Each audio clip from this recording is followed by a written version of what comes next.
نحمده ونصلي على رسوله الكريم اما بعد فاعوذ بالله من الشيطان الرجيم بسم الله الرحمن الرحيم وإذ واعدنا موسى 40 ليلة ثم اتخذتم العجل من بعده وأنتم ظالمون ثم عفونا عنكم من بعد ذلك لعلكم تشكرون صدق اللہ العظیم۔ سورہ بقرہ کے 6 اور 7 رکوع کی تلاوت ہم کل کر چکے ہیں۔ چند آیات کا مطالعہ بھی ہم نے مکمل کر لیا تھا۔ وہی سلسلہ واقعات جو تاریخ بنی اسرائیل کے بلکہ بالکل ابتدائی دور سے متعلق ہے، انہی کا آگے بھی بیان ہو رہا ہے۔ اور جیسا کہ میں کل عرض کر چکا ہوں، وہ تمثیل گویا کہ سامنے آ رہی ہے کہ ایک ایسی قوم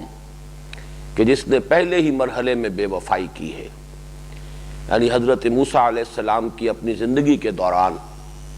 وہ تمام معجزات دیکھ لینے کے باوجود اور اس درجے شدید جو مصائب تھے ان کے ذریعے سے اللہ تعالیٰ نے جو انہیں نجات عطا فرمائی، اس سب کے باوصف انہوں نے ابتدائی مرحلے ہی میں جو سرکشی کا مظاہرہ کیا اور اللہ تعالیٰ کے احکام کا استہزاء کیا اور تمسخر کیا، اس سے دراصل اس قوم کا جو پندار ہے، ایک مذہبی تقدس کا جو لبادہ اس نے اوڑھ لیا تھا، اس پر ضرب لگائی جا رہی ہے کہ یہ ہے تمہاری اصل حقیقت، تمہارے آباء و اجداد کا کردار بھی یہ تھا، اللہ تعالیٰ نے یہ احسان تم پر کیے، اور تمہارا بالکل اپنی تاریخ کے ابتدائی دور میں بھی طرز عمل یہ تھا جو سامنے آیا۔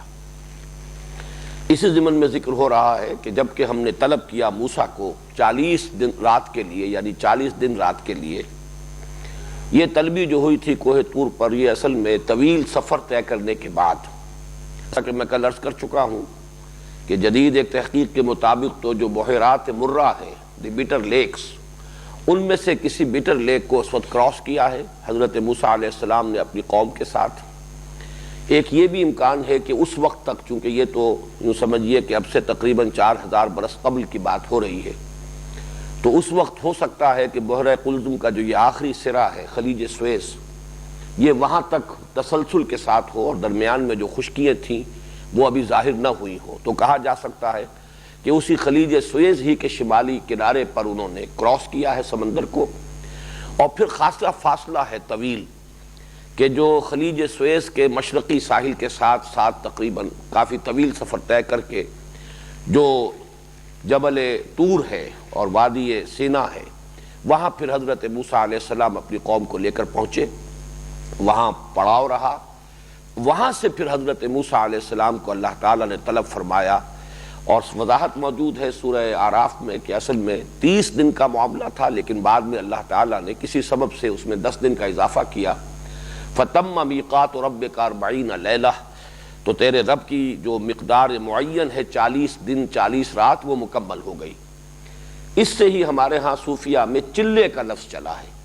چلہ کشی، 40 دن کی عبادت اور ریاضت، جیسے یہاں بھی موجود ہے وَإِذْ وَعَدْنَا مُوسَىٰ 40 لَيْلَةً، یہاں تو گویا کہ جو آخری نتیجہ ہے کہ وہ حضرت موسیٰ علیہ السلام کا جو قیام رہا کوہ طور پر، وہ 40 دن رات کے لیے تھا۔ لیکن یہ کہ سورہ اعراف کی آیت نمبر 138 میں آیت نمبر 142 میں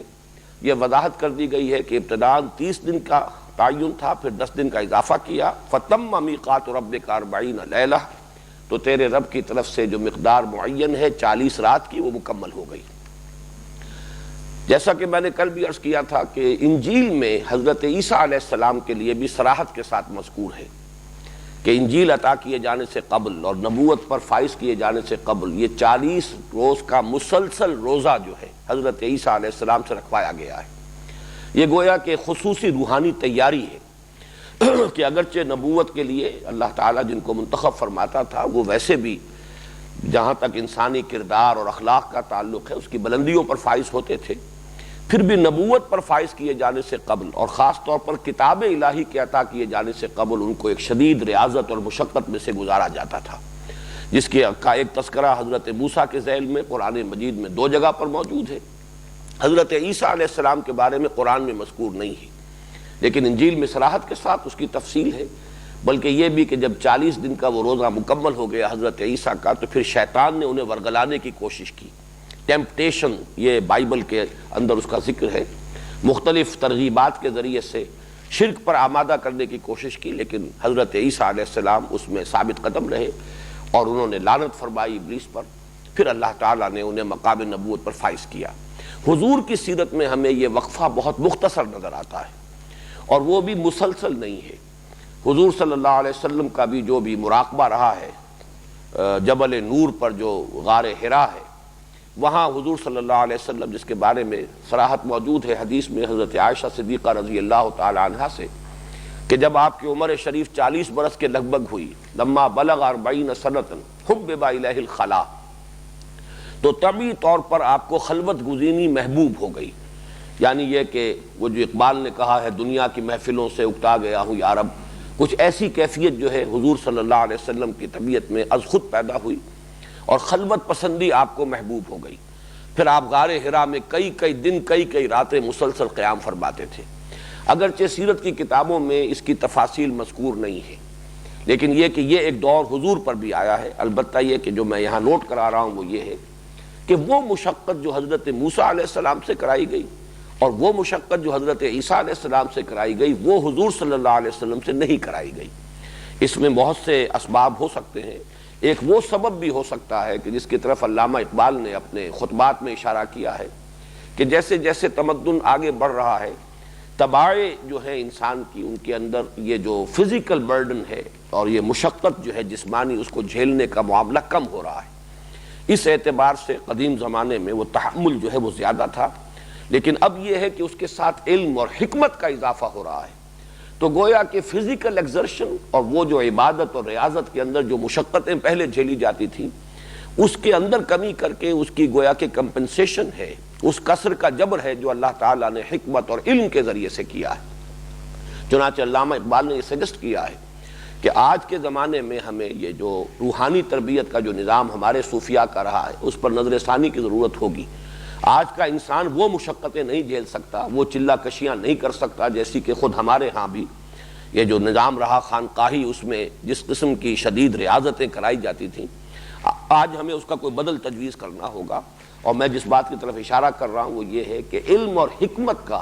کے اندر جس قدر وسعت اور گہرائی ہوگی، اسی مناسبت سے یہ جسمانی مشقت اور ریاضت جو ہے اس کے اندر کمی ہو سکتی ہے.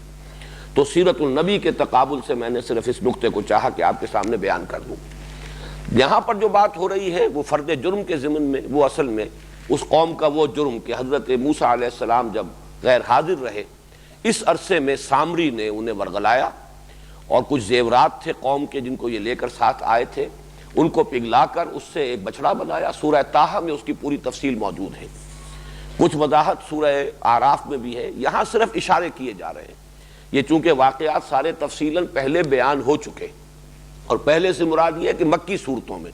اگرچہ ترتیب مصحف میں تو پہلی صورت یہ ہے جو ہم پڑھ رہے ہیں، لیکن ظاہر بات ہے کہ یہ تو قرآن میں نازل ہو رہی ہیں آیات ہجرت کے بعد، جبکہ 13 برس تو مکی دور کے گزر چکے ہیں. اس زمانے میں یہ تمام جو مکی قرآن ہے نازل ہو چکا، جو 2/3 قرآن کے حجم کے برابر ہے، اور ان میں یہ سارے واقعات تفصیل سے آ چکے ہیں. یہ بھی میں عرض کر چکا ہوں کہ یہ تو خیر بعد کی بات ہے، جبکہ جا کر کوہ طور کے دامن میں پڑاؤ ڈالا ہے. قرآن مجید میں تو سورہ اعراف میں یہ بھی مذکور ہے کہ جیسے ہی یہ سمندر کو کراس کر کے سینائی پیننسولا میں داخل ہوئے، وہاں انہوں نے کچھ بستیاں دیکھی اور وہاں بت پرستی ہو رہی تھی. لوگوں نے کچھ اپنے اصنام جو ہیں گھڑے ہوئے تھے جن کا اعتکاف کرتے تھے. اعتکاف کہتے ہیں مراقبے کو، توجہ کا ارتکاز. خوگرے پے کرے محسوس تھی انسان کی نظر، مانتا پھر کوئی ان دیکھے خدا کو کیوں کر. یہی ہے کہ جو فلسفہ بیان کیا ہے بت پرستی کا ڈاکٹر رادھا کرشنن نے، جو اس دور کے بہت بڑے فلسفی تھے، ہندوستان کے صدر بھی رہے ہیں. انہوں نے بڑی ضخیم 2 جلدوں میں انڈین فلسفی کی تاریخ مرتب کی ہے. تو انہوں نے بھی یہی فلسفہ بیان کیا ہے کہ بتوں کو کوئی بھی نہیں سمجھتا کہ یہ معبود ہے یا یہ بت جو ہے یہ کوئی ان کے اندر الوہیت ہے، بلکہ یہ سمبلز ہیں. یہ صرف ارتکاز توجہ کے لیے، اس لیے کہ میڈیٹیشن کے لیے اور ارتکاز توجہ کے لیے کوئی محسوس شے سامنے ہو تو سہولت ہوتی ہے، ورنہ بالکل اندیکھی ایک حقیقت جو ہے اس کے ساتھ ایک مراقبہ اور لو کا لگانا اور قلبی اور ذہنی رشتہ استوار کرنا یہ مشکل ہے. بہرحال یہ خوگرے پے کرے محسوس تھی انسان کی نظر، تو انہوں نے بھی کہا، چنانچہ الفاظ ہیں کہ قالوا یا موسیٰ اجعل لنا الہا کما لہم آلہہ، انہوں نے یہ فرمائش کی کہ اے موسیٰ ہمارے لیے بھی کوئی ایسے معبود گھڑ دو جیسے کہ ان کے لیے معبود ہیں، تاکہ ہم بھی ذرا ان کا اعتکاف کریں، ان پر گیان دھیان کیا کریں، بیٹھ کر توجہ کا ارتکاز کیا کریں۔ بہرحال یہ معاملہ تو اس وقت حضرت موسیٰ علیہ السلام نے ان کو شدید جو ہے اس پر سرزنش کی، اور ظاہر بات ہے کہ ان کی موجودگی میں تو اس کا کوئی امکان نہیں تھا، لیکن جیسے ہی حضرت موسیٰ علیہ السلام کوہ طور پر گئے، اس قوم نے وہ جو ہے بچھڑا بنا کر اور اس کی پرستش شروع کر دی، اس کا ذکر ہو رہا ہے۔ وَإِذْ وَعَدْنَا مُوسَىٰ 40 لَيْلَةً ثُمَّ اتَّخَذْتُمُ الْعِجْلَ مِن بَعْدِهِ، اس کے بعد تم نے اس بچھڑے کو اپنا معبود بنا لیا۔ اتخذتم العجل معبوداً، یہاں پہ گویا کہ معبود کا لفظ محذوف مانا جائے گا، تم نے پکڑ لیا، تم نے اختیار کر لیا بچھڑے کو معبود کی حیثیت سے، اس کے بعد وانتم ظالمون، اور تم بہت ظلم کرنے والے تھے، تم نے بہت ناانصافی کا معاملہ کیا، اللہ کے احسانات کی بڑی ناقدری کی۔ ثم عفونا عنکم من بعد ذلک لعلکم تشکرون، پھر ہم نے تمہیں معاف کیا اور تمہاری خطا سے درگزر فرمایا اس کے بعد بھی، تاکہ تم شکر کرو کہ ہمارا احسان مانو کہ ہم نے اتنے بڑے جرم پر بھی تمہاری اجتماعی توبہ کو قبول کیا۔ وہ اجتماعی توبہ کیا ہے وہ ایک آیت کے بعد آ رہی ہے کہ اجتماعی توبہ صرف زبانی کلامی نہیں تھی، بلکہ جس کو کہا جائے پرج، ایک بڑے پیمانے پر تطہیر جو ہے قوم کی ہوئی ہے، اس کا تذکرہ بعد میں آئے گا۔ لیکن یہ کہ یہ جو 40 دن کے لیے حضرت موسیٰ علیہ السلام کو کوہ طور پر طلب فرمایا تھا وہ کس لیے، اب اگلی آیت میں اس کا تذکرہ ہو رہا ہے۔ وَإِذْ آتَيْنَا مُوسَى الْكِتَابَ وَالْفُرْقَانَ لَعَلَّكُمْ تَهْتَدُونَ، اور یاد کرو ہمارے اس احسان کو کہ ہم نے عطا فرمائی موسیٰ کو کتاب اور فرقان، تاکہ تم ہدایت پاؤ، سیدھے راستے پر چلو، تم سرکشی سے بچو، افراط و تفریط کے دھکوں سے بچو، جو صراط مستقیم ہے، سواء السبیل ہے، اس کو اختیار کرو۔ یہاں کتاب اور فرقان جو کہا ہے، وَإِذْ آتَيْنَا مُوسَى الْكِتَابَ وَالْفُرْقَانَ، اور یاد کرو جب کہ ہم نے عطا کی موسیٰ کو کتاب اور فرقان، تو اس میں مفسرین کی مختلف آراء ہیں۔ واو جو ہے وہ بہت سے حضرات کے علم میں ہوگا کہ واو تفسیری بھی ہوتا ہے اور واو عطف بھی ہوتا ہے۔ واو عطف ہوگا تو دو چیزیں جدا ہوں گی، ایک دوسرے سے مختلف ہوں گی۔ واو تفسیری ہے تو پہلی چیز ہی کی وضاحت دوسرے لفظ سے ہو رہی ہے، تو دونوں رائے موجود ہیں کہ ایک ہی شے کو کتاب اور فرقان قرار دیا گیا۔ کتاب اس معنی میں کہ وہ لکھی ہوئی تختیوں کے اوپر، وہ پتھر کی تختیوں پر لکھی ہوئی شے تھی جو انہیں دی گئی، تو وہ ایک مکتوب تھی، لکھی ہوئی شے تھی، کتاب تھی۔ فرقان اس اعتبار سے کہ اس نے حق و باطل کو جدا کر دیا، اس کے اندر ہدایت واضح ہو گئی، گمراہی جیسے کہ اسی سورہ مبارکہ میں آئے گا قد تبین الرشد من الغی، رشد جو ہے وہ کجی سے سیدھا راستہ جو ہے بالکل واضح ہو گیا ہے، کامیابی کی راہ واضح ہو گئی ہے کجی کے راستے سے۔ تو فرقان ہے فرق کر دینے والی شے، تو گویا کہ یہ اسی تورات کے دو صفاتی نام ہوئے، ایک یہ کہ چونکہ وہ کتاب تھی، مکتوب تھی، لکھی ہوئی تھی، اس لیے وہ کتاب کہلائی، اور فرقان اس لیے کہلائی کہ اس نے حق و باطل کو جدا کر دیا، فرق کر دیا صحیح اور غلط کے مابین۔ اسی اعتبار سے ایک رائے اور بھی ہے کہ کتاب اس لیے کہلائی کہ اس میں احکام تھے، اس لیے کہ یہ لفظ کتاب جو آتا ہے آسمانی کتابوں کے لیے وہ اس اعتبار سے کہ اس میں اللہ کے احکام ہیں۔ کتب علیکم، جیسے کہ قرآن مجید کو بھی کتاب اس معنی میں کہا گیا ہے کہ اس کے اندر اللہ تعالیٰ کے احکام ہیں، حالانکہ یہ حضور پر لکھی ہوئی شکل میں نازل نہیں ہوئی، لیکن قرآن مجید ہی اپنے آپ کو الفرقان بھی کہتا ہے۔ تبارک الذی نزل الفرقان علی عبدہ لیکون للعالمین نذیرا، بڑی بابرکت ہے وہ ذات جس نے کہ فرقان نازل فرمایا اپنے بندے پر تاکہ وہ تمام جہان والوں کے لیے خبردار کرنے والا بن جائے۔ تو یہ دونوں رائے ہو گئی ایک ہی اعتبار سے کہ واو کو واو تفسیری مانا جائے، ہم نے موسیٰ کو عطا کی کتاب یعنی فرقان تاکہ تم ہدایت پاؤ۔ کتاب اس اعتبار سے کہ وہ لکھی ہوئی تھی، یا اس اعتبار سے کہ اس میں احکام تھے، دی 10 کمانڈمنٹس، احکام عشرہ، یہ اس کے اندر صراحت کے ساتھ مذکور تھے۔ فرقان اس اعتبار سے کہ اس نے حق و باطل میں امتیاز قائم کر دیا۔ دوسری رائے یہ ہے کہ یہ حرف عطف ہے، یہاں دو چیزیں مراد لی جا رہی ہیں، کتاب سے مراد تورات اور فرقان سے مراد معجزے جو حضرت موسیٰ علیہ السلام کو عطا کیے، اس لیے کہ وہ حضرت موسیٰ علیہ السلام کی نبوت اور رسالت کو بالکل ظاہر کر دینے والی شے، ظاہر و باہر کر دینے والی شے ہے، اس لیے فرقان جو حق و باطل کو بالکل نمایاں کر دے۔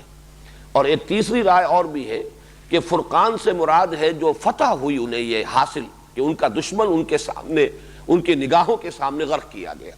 جو کشاکش جاری رہی سالہ سال تک مصر میں، اور جو بھی ایک جس کے دوران کے 7 معجزات بھی اللہ تعالیٰ نے دکھائے حضرت موسیٰ علیہ السلام کی حقانیت کو ظاہر کرنے کے لیے،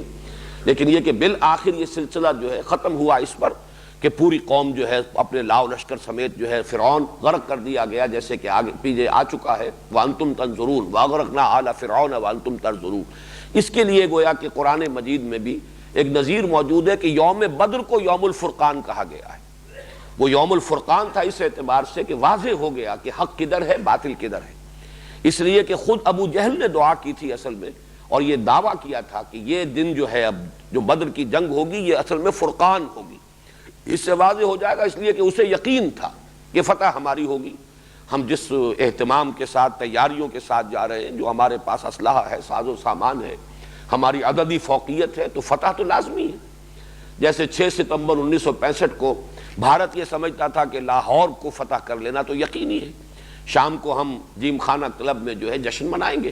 یہاں تک کہ BBC ٹیلی ویژن سے فال آف لاہور کی فلم دکھا دی گئی۔ اسی طریقے سے ابو جہل کو یقین تھا کہ فتح ہماری ہوگی، تو اس نے کہا تھا کہ یہ ہوگا یوم الفرقان،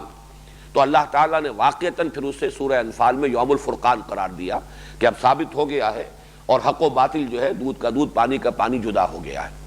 تو 4 آراء آپ کے سامنے آئیں، کتاب اور فرقان۔ اگر اس کو واو عطف مانا جائے تو کتاب سے مراد تورات اور فرقان سے مراد معجزات۔ دوسری رائے یہ کہ کتاب سے مراد تورات اور فرقان سے مراد فتح مبین جو اللہ نے عطا کی حضرت موسیٰ اور ان کے ساتھیوں کو آل فرعون پر۔ اور 2 رائے ہو گئی اس اعتبار سے کہ واو تفسیری ہے، کتاب اس پہلو سے کہ وہ لکھی ہوئی ہے، یا اس پہلو سے کہ اس میں اللہ کے احکام ہیں، اور فرقان اس اعتبار سے کہ وہ حق و باطل میں امتیاز کر دینے والی شے ہے۔ ایک بات اور ہے جس کی طرف میرا ذہن گیا، یہ 4 آراء تو مفسرین نے بیان کی ہیں، میرا ایک ذہن منتقل ہوا ہے۔ قرآن مجید میں حضرت موسیٰ علیہ السلام کے لیے کتاب کا ذکر بھی ہے، تورات اس کا نام، پھر صحف ابراہیم و موسیٰ صحیفے بھی ہیں۔ اس اعتبار سے محسوس ہوتا ہے کہ ایک تو وہ تورات تھی، تورات اسی کو کہا جاتا ہے کہ جو حضرت موسیٰ علیہ السلام کو لکھی ہوئی شکل میں، وہ جو پتھروں کی تختیوں کے اوپر الواح موجود ہے، یہ سورہ اعراف میں تفسیر ہے، وہ الواح جو تھی وہ تورات تھی۔ اور جو صحیفے ہیں، جو یہ 5 بکس ہیں، جو اولڈ ٹیسٹمنٹ کی ابتدائی 5 کتابیں ہیں، یہ صحیفے ہیں، اور ان میں جو ہے تفصیلی مباحث موجود ہیں۔ تو اس اعتبار سے ہو سکتا ہے کہ وہ کتاب ہو اور ان 5 کتابوں کو صحف ابراہیم، صحف موسیٰ جنہیں قرار دیا گیا ہے، انہیں فرقان قرار دیا گیا ہو، واللہ اعلم۔ لیکن یہ کہ ہم نے اس لیے دیا یہ کتاب اور فرقان موسیٰ کو لعلکم تہتدون، تاکہ تم ہدایت پاؤ۔ وَإِذْ قَالَ مُوسَىٰ لِقَوْمِهِ، اب یہ اس سلسلہ مضمون کو جوڑ لیجئے جو پچھلی آیت میں تھا کہ انہوں نے جو شرک کیا اور گوسالہ پرستی کا گھناؤنا جرم جو ہے انہوں نے اختیار کیا، اس کی سزا کے پاداش میں، اس کے جرم کی پاداش میں ان کے اوپر ایک اللہ تعالیٰ کا ایک حکم جو ہے وہ نافذ ہوا۔ وَإِذْ قَالَ مُوسَىٰ لِقَوْمِهِ يَا قَوْمِ إِنَّكُمْ ظَلَمْتُمْ أَنفُسَكُمْ بِاتِّخَاذِكُمُ الْعِجْلَ، اور یاد کرو جب کہ کہا تھا موسیٰ نے اپنی قوم سے کہ اے میری قوم کے لوگو، تم نے اپنی جانوں پر بڑا ظلم کیا ہے، بڑا ظلم ڈھایا ہے اپنے آپ پر، اس بچڑے کو معبود بنا کر، بِاتِّخَاذِكُمُ الْعِجْلَ معبوداً، اس بچڑے کو کی پرستش کر کے اسے اپنا معبود بنا کر تم نے اپنے اوپر بہت بڑا ظلم کیا ہے۔ فَتُوبُوا إِلَىٰ بَارِئِكُمْ، تو اب توبہ کرو اپنے خالق اور اپنے پیدا کرنے والے کی جناب میں۔ یہ باری کا لفظ وہی ہے جو ہمارے ہاں بھی باری تعالی، اللہ تعالیٰ کے لیے یہ لفظ آتا ہے، اور یہ لفظ آیا ہے سورہ حشر میں، هو اللہ الخالق البارئ المصور۔ اللہ تعالیٰ کے لیے 3 اسماء جو ہیں جڑ کر آئے ہیں، وہی اللہ ہے کہ جو خالق بھی ہے، باری بھی ہے، مصور بھی ہے۔ تو یہ خلق اور برا یہ بالکل ایک دوسرے کے قریب کے الفاظ ہیں، لیکن ان دونوں میں جو باریک سا فرق ہے وہ یہ ہے کہ خلق کا تصور جو ہے وہ یہ ہے کہ کسی بھی خالق کے ذہن میں کوئی نقشہ جب تیار ہو جاتا ہے کہ کیا چیز اسے بنانی ہے، جیسے کوئی آرکیٹیکٹ ہے، اس کے ذہن میں پہلے ایک نقشہ بن جاتا ہے، پھر وہ نقشہ کاغذ پر آتا ہے، اس کے وجود سے باہر آیا، حالانکہ ذہنی نقشہ اس کے وجود کے اندر بنا ہے، وہ پورا ایک تصور جو ہے اس کے ذہن کے اندر وجود میں آ چکا ہے، لیکن اب وہ اس کے وجود سے باہر نکل کر ظاہر ہوا ہے۔ ایسے ہی کوئی شخص ہے، کوئی مقالہ لکھنا چاہتا ہے، کوئی اشعار ہے، یہ بھی چونکہ ایک تخلیق ہے انسان کی، تو یہ تخلیق جو ہے پہلے ذہن کے اندر وجود میں آتی ہے، یہ تخلیق ذہنی ہے، اور پھر اس کے بعد اس کا جب وجود خارجی ہوتا ہے، یہ ہے اس کا برا ظاہر ہو جانا، نمایاں ہو جانا، نمودار ہو جانا۔ تو خالق اور الباری یہ دونوں الفاظ جو ہیں ایک دوسرے سے بہت قریب ہیں، اور تھوڑا سا باریک فرق ہے یہ کہ پہلے ایک ڈیزائن تیار ہوا ہے اور پھر اب اس کے مطابق جو ہے کسی شے کا بالفعل خارج میں وجود ہو گیا ہے۔ تو یہاں پہ باری تعالیٰ اللہ تعالیٰ کے جناب میں تم توبہ کرو، فَاقْتُلُوا أَنفُسَكُمْ، تو قتل کرو اپنے آپ کو، ذَلِكُمْ خَيْرٌ لَكُمْ عِنْدَ بَارِئِكُمْ، یہ پھر وہی لفظ آیا، یہی بہتر ہے تمہارے لیے تمہارے خالق اور تمہارے پروردگار اور پیدا کرنے والے کے نزدیک، فَتَابَ عَلَيْكُمْ، تو اس نے تمہاری توبہ قبول کی، اب وہ تمہاری توبہ قبول فرمائے گا، اِنَّهُ هُوَ التَّوَّابُ الرَّحِيمُ، یقیناً وہ بہت توبہ کا قبول فرمانے والا، بہت رحم فرمانے والا ہے۔ اس آیت میں جو اصل ہے، جو جس پر کہ گفتگو کی ضرورت ہے، وہ ہے فَاقْتُلُوا أَنفُسَكُمْ، قتل کرو اپنے آپ کو۔ اس کی ایک ملحدانہ قسم کی تعویل جو اس دور میں ہوتی ہے، اس لیے کہ شریعت کے بعض احکام جو ہے وہ جدید ذہن کے جو اس کا ایک سانچہ ہے اس کے اندر اترتے نہیں ہیں، حلق سے نیچے نہیں اترتے، تو قتل مرتد کی سزا جو ہے وہ بھی اسلام کی تعلیم جو ہے، فقہی اور قانونی جو نظام ہے، اس کا ایک ایسا جز ہے کہ جس کے بارے میں جدید ذہن جو ہے بہت مذبذب ہے، اور وہ اس کو تسلیم کرنے کے لیے، قبول کرنے کے لیے بالعموم تیار نہیں ہے کہ اتنی بڑی سزا مرتد کا قتل، اور در حقیقت وہ مرتد کا قتل ہے کہ جو اس آیت کریمہ سے ثابت ہو رہا ہے، اور تورات میں اس کی پوری وضاحت موجود ہے۔ یہاں پہ انفسکم کے لفظ سے کچھ لوگوں نے اپنے لیے راستہ نکالا، فَاقْتُلُوا انفسکم، تو قتل کرو اپنے آپ کو، یعنی نفس کشی کرو، تزکیہ نفس کرو، نفس کشی، اپنے نفسوں کو مارو۔ تم نے یہ جو جرم جو کیا ہے، یہ تمہارے نفسوں نے تمہیں بہت غلط جو ہے راہ سجھائی ہے، یہ تمہارے شرور نفس ہے، اب اس کا علاج کیا ہوگا؟ نفس کشی، نفس کو مارنا، فَاقْتُلُوا انفسکم۔ حالانکہ یہاں در حقیقت انفسکم کا لفظ آیا ہے اپنے بھائیوں کے لیے، جس کی نظیر ہے سورہ حجرات میں وَلَا تَلْمِزُوا أَنفُسَكُمْ وَلَا تَنَابَزُوا بِالْأَلْقَابِ، اپنے آپ کو عیب نہ لگاؤ۔ کوئی ظاہر بات ہے ایک شخص اپنے ساتھ عیب چینی نہیں کرتا، وہ عیب چینی کرتا ہے کسی اپنے بھائی کی۔ تو یہ در حقیقت اپیل کا انداز ہے کہ اپنے بھائیوں کو اگر تم عیب لگاؤ گے، تہمتیں تراشو گے، عیب چینی کرو گے، تو وہ تمہارے بھائی ہے، تم ہی میں سے ہے، گویا کہ تم نے خود اپنے آپ کو عیب لگایا ہے، عیب چینی اپنے سے کر رہے ہو۔ یہ ہے انداز، بڑا بلیغ انداز ہے، فَاقْتُلُوا انفسکم، تو قتل کرو اپنے آپ کو، اس سے مراد ہے اپنے بھائیوں کو۔ اور اس میں در حقیقت یہ صورت اختیار کی گئی کہ حضرت موسیٰ علیہ السلام نے حکم دیا کہ ہر قبیلے میں سے جن لوگوں نے اس جرم کا ارتکاب کیا ہے، اسی قبیلے کے لوگ اپنے ہاتھوں ان لوگوں کو قتل کریں اور ذبح کریں۔ اس لیے بھی اس اعتبار سے یہ بات اہم تھی کہ ظاہر بات ہے کہ وہ ایک قبائلی معاشرہ تھا، اور اس قبائلی معاشرے کے جو خاص روایات ہوتی ہیں اس میں اگر کسی ایک قبیلے کے لوگوں پر معمور کر دیا جاتا اس کام پر، تو ہو سکتا تھا کہ کوئی قبائلی عصبیت جو ہے اس کا کوئی رد عمل ظاہر ہوتا۔ تو طے یہ کیا گیا کہ ہر قبیلے کے جو موحدین ہیں، جو ثابت قدم رہے ہیں توحید پر،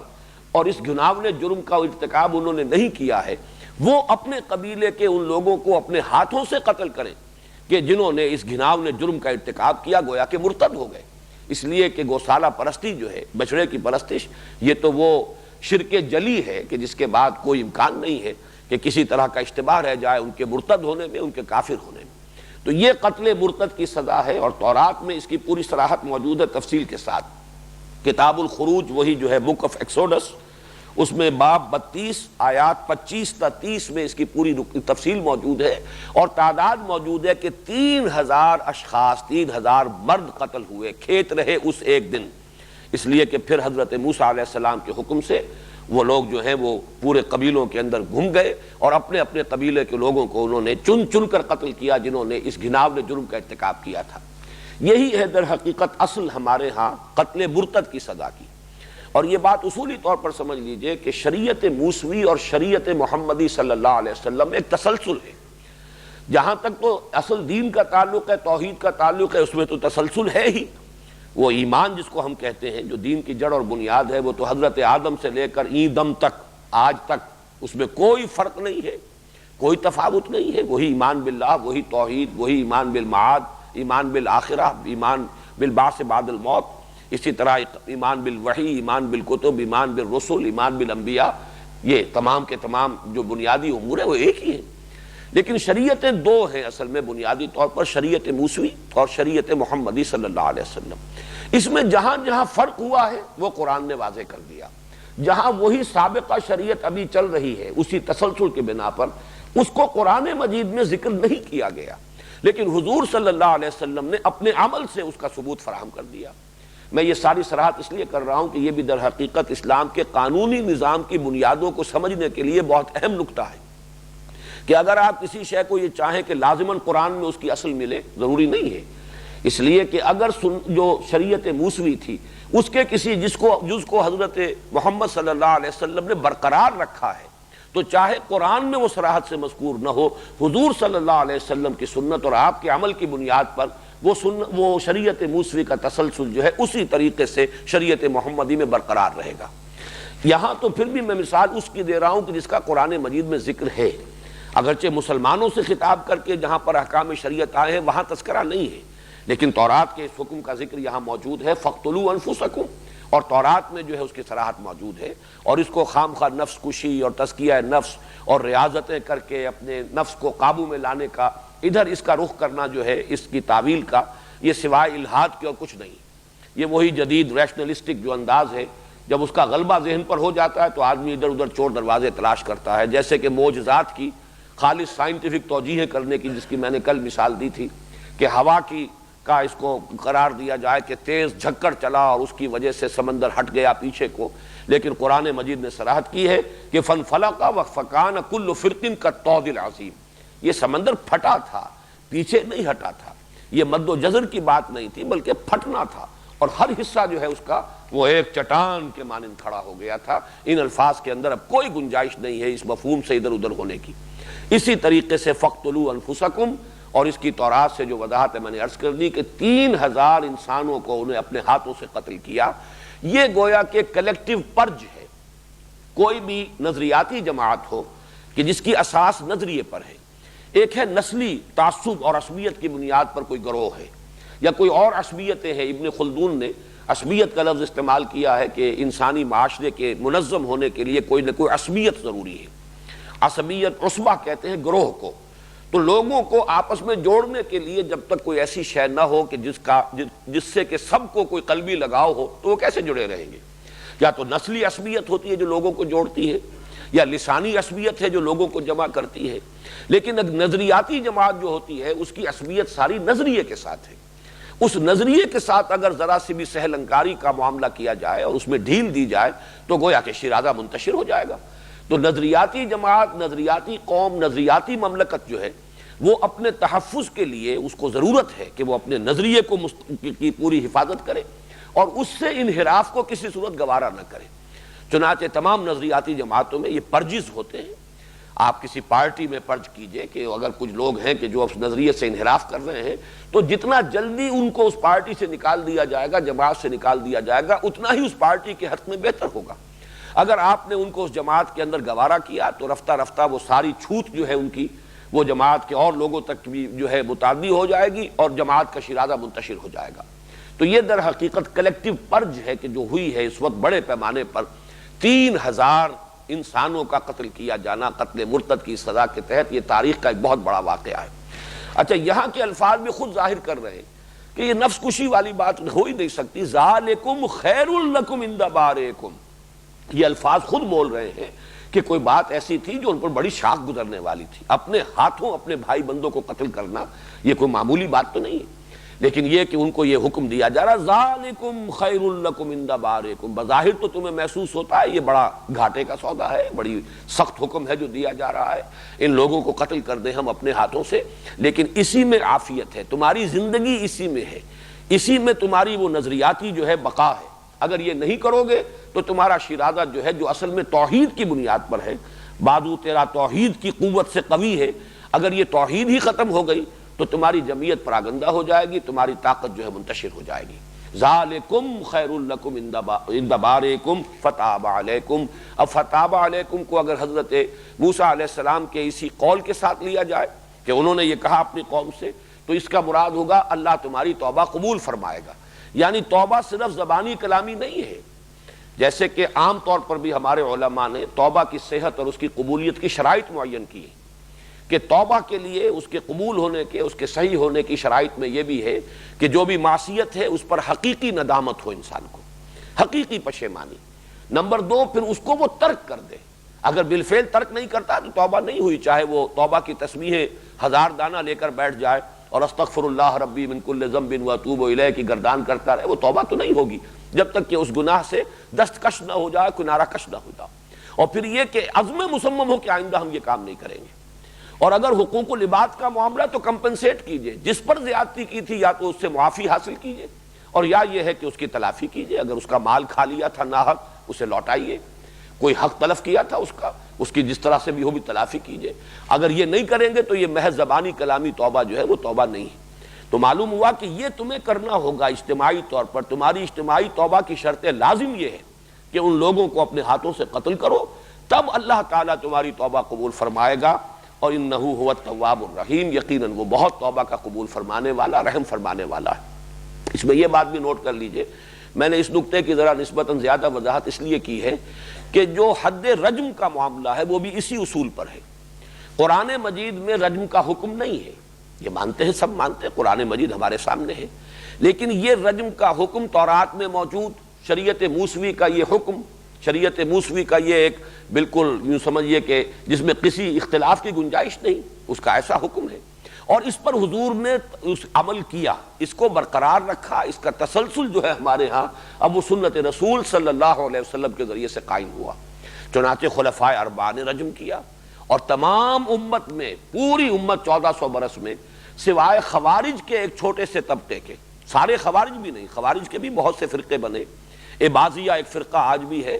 جو کچھ الجزائر میں بھی تھوڑے سے لوگ ہیں، اور بہت بڑی ان کی جو اکثریت ہے وہ سلطنت عمان جو ہے وہ عباضی خوارج کی ہے، لیکن یہ کہ وہ بھی اہل سنت کے بہت قریب ہیں، بڑے مائلڈ قسم کے خارجی ہیں۔ اصل میں جو شدید خارجی تھے وہ تو ختم ہو چکے تھے، اور ان کو حضرت علی رضی اللہ تعالیٰ عنہ ہی نے ان کو ختم کر دیا تھا۔ لیکن یہ کہ ہمارے ہاں تو اہل تشیع، اہل سنت، یہی ہے دو اصل میں بڑی جماعتیں، غالب اکثریت اہل سنت کی ہے، اور پھر دوسرا فرقہ اگر کوئی ہے جس کی کا کوئی حیثیت ہے تو وہ اہل تشیع کا، اور سب کے نزدیک شادی شدہ زانی اور زانیہ کی سزا رجم ہے، اس میں کوئی اختلاف نہیں۔ لہذا محض اس بنا پر کہ قرآن مجید میں رجم کا حکم نہیں آیا ہے، اس کا اگر کوئی شخص جو ہے انکار کرتا ہے تو وہ اصل میں اس اصول کو نہ سمجھنے کی وجہ سے ہے کہ شریعت موسوی اور شریعت محمدی کا تسلسل ہے۔ جو چیز تو تبدیل کر دی گئی وہ صراحت کے ساتھ قرآن میں مذکور ہو گئی، لیکن جو چیزیں کہ نہیں صراحت کے ساتھ مذکور، وہی شریعت موسوی جو ہے وہ چلی آ رہی ہے، اس کا تسلسل ہے، اسی میں قتل مرتد ہے، اسی میں شادی شدہ زانی اور زانیہ کی سزا جو ہے وہ حد رجم ہے۔ تو اس کو میں نے اس لیے وضاحت کے ساتھ بیان کیا ہے کہ اسی کے حوالے سے وہ بات بھی ذہن میں تازہ ہو جائے۔ وَإِذْ قُلْتُمْ يَا مُوسَىٰ لَن نُّؤْمِنَ لَكَ حَتَّىٰ نَرَى اللَّهَ جَهْرَةً فَأَخَذَتْكُمُ الصَّاعِقَةُ وَأَنْتُمْ تَنظُرُونَ، اور یاد کرو جب کہ تم نے کہا تھا اے موسیٰ ہم تو تمہاری تصدیق نہیں کریں گے۔ یہاں نوٹ کر لیجئے، نومنا کے بعد لام آیا ہے، نل نومنا لکا۔ ایک جب آتا ہے ایمان کے بعد با کا حرف آتا ہے تو وہ ایمان، یقین کے معنی میں ہوتا ہے، اور جب ایمان کے بعد لفظ لام آتا ہے، حرف لام آتا ہے، حرف جار، تو وہ تصدیق کسی بات کی، سرسری تصدیق بھی، کسی بات کو تسلیم کر لینا، یہ جو ہے یہ لام اور با کے فرق میں، کے استعمال کا فرق ہے۔ تو ہم تمہاری بات نہیں مانیں گے حتیٰ نر اللہ جہرتن، یہاں تک کہ ہم خود دیکھ لیں اللہ کو عیانن، اپنی آنکھوں سے۔ فَأَخَذَتْكُمُ الصَّاعِقَةُ وَأَنْتُمْ تَنظُرُونَ، تو تمہیں آ پکڑا ایک کڑک نے تمہیں پکڑ لیا، اور تمہارے دیکھتے ہی دیکھتے یہ سب کچھ ہوا ہے، فوری طور پر ایک زلزلہ آیا ہے، رجفہ اسے کہا گیا ہے۔ یہ تقریباً تمام واقعات وہ ہیں کہ جن کا تذکرہ قدر تفصیل سے سورہ اعراف میں آ چکا ہے۔ جیسا کہ کل میں نے عرض کیا تھا، سورہ اعراف ہجرت سے متصلاً قبل کے زمانے میں نازل ہوئی، سورہ بقرہ ہجرت کے متصلاً بعد نازل ہو رہی ہے۔ تو یہاں بہت ہی مختصر جو ہے حوالے دیے جا رہے ہیں ان چیزوں کے جن کی تفصیل سورہ اعراف میں آ چکی ہے۔ اس کا میں ذرا سا بیان کر دوں کہ جب یہ واقعہ ہو چکا، پھر حضرت موسیٰ علیہ السلام نے وَاخْتَارَ مُوسَىٰ مِن قَوْمِهِ 70 رَجُلًا، 70 افراد کو حضرت موسیٰ علیہ السلام نے ان 12 قبائل میں سے سرکردہ افراد کو چنا، اور پھر وہ گئے ہیں کوہ طور پر اجتماعی، پھر اللہ تعالیٰ سے استغفار کرنے کے لیے کہ پروردگار ہماری خطا جو ہے معاف فرما دے، جو غلطی ہوئی تھی تیرے حکم کے مطابق ہم نے وہ قتل مرتد کی جو حد ہے وہ بھی نافذ کر دی، 3000 اپنے آدمی جو ہے ان کا خون بہا دیا، اب ہم پر رحم فرما، اور مزید ہمارے اوپر اس جرم کی کوئی اور سزا جو ہے وہ اب یا مستقبل میں نافذ نہ ہو۔ اس کی پوری تفصیل سورہ اعراف میں موجود ہے۔ تو انہیں دامن طور میں پھر چھوڑ کر اور ذرا اوپر پھر گئے ہیں حضرت موسیٰ علیہ السلام، وہاں ان کا ایک مکالمہ ہوا ہے، بلکہ میں چاہتا ہوں کہ وہ آپ کو میں سنا بھی دوں، تیزی کے ساتھ ان آیات کا میں ترجمہ کر دیتا ہوں۔ وَاخْتَارَ مُوسَىٰ قَوْمَهُ 70 رَجُلًا لِمِيقَاتِنَا، معلوم ہوا کہ اس کے لیے بھی اللہ تعالیٰ نے کوئی وقت معین کیا تھا کہ اپنے قوم کے 70 سرکردہ افراد کو لے کر آؤ۔ حضرت موسیٰ علیہ السلام نے ان کو چنا۔ فَلَمَّا أَخَذَتْهُمُ الرَّجْفَةُ، تو جب ان کو آ پکڑا ایک کڑک نے، اور کڑک کے ساتھ ہی رجفہ جو ہے، رجفہ کہتے ہیں کپ کپی، کوئی ایسی جس میں کڑک بھی ہے اور گرج بھی ہے اور کوئی ایسی ٹھنڈی ہوائیں بھی ہیں کہ جس سے ان کے اوپر ایک کپ کپی طاری ہو گئی۔ قال رب لو شئت اهلكتهم من قبل وإياي، تو حضرت موسیٰ نے عرض کیا پروردگار اگر تو چاہتا تو مجھے اور میری قوم کو پہلے ہی ہلاک کر دیتا۔ اتہلکنا بما فعل السفہاء منا، کیا تو اب ہمیں ہلاک کر رہا ہے ہم سب کو ہمارے کچھ بے وقوفوں کے فعل کی سزا کے طور پر؟ ہمارے کچھ نادان لوگوں سے خطا ہوئی، انہوں نے جرم کیا، اس میں کوئی شک نہیں، اس کے لیے ہم استغفار کرنے کے لیے حاضر ہوئے ہیں، لیکن کیا ان کے جرم کی پاداش میں ہم سب کو ہلاک کر دے گا؟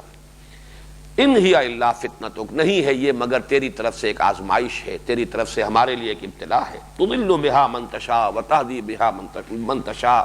اس کے ذریعے سے تو جس کو چاہتا ہے گمراہ کر دیتا ہے، جس کو چاہتا ہے ہدایت دیتا ہے۔ انت ولینا فاغفر لنا وارحمنا وانت خیر الغافرین، یقیناً تو ہی ہمارا ساتھی ہے، پشت پناہ ہے، مددگار ہے، بس ہمیں بخش دے، ہم پر رحم فرما، اور یقیناً تو بہترین بخشنے والا ہے۔ وَاكْتُبْ لَنَا فِي هَذِهِ الدُّنْيَا حَسَنَةً، اور لکھ دے ہمارے لیے، طے فرما دے ہمارے لیے، فیصلہ صادر فرما دے ہمارے لیے اس دنیا کی زندگی میں بھی بھلائی کا، خوبی کا، حسنات کا، وفی الآخرہ، اور آخرت میں بھی۔ اِنَّا هُدْنَا إِلَيْكَ، ہم تیری جانب رجوع کر رہے ہیں، ہم توبہ کر رہے ہیں، ہم اپنی خطاؤں سے ہم درگزر چاہتے ہیں، استغفار کر رہے ہیں۔ قال عذابی اصیب بہ من نشاء، اللہ تعالیٰ نے فرمایا جہاں تک میرے عذاب کا تعلق ہے، سزا کا تعلق ہے، وہ تو میں دوں گا جس کو چاہوں گا۔ ورحمتی وسعت کل شیء،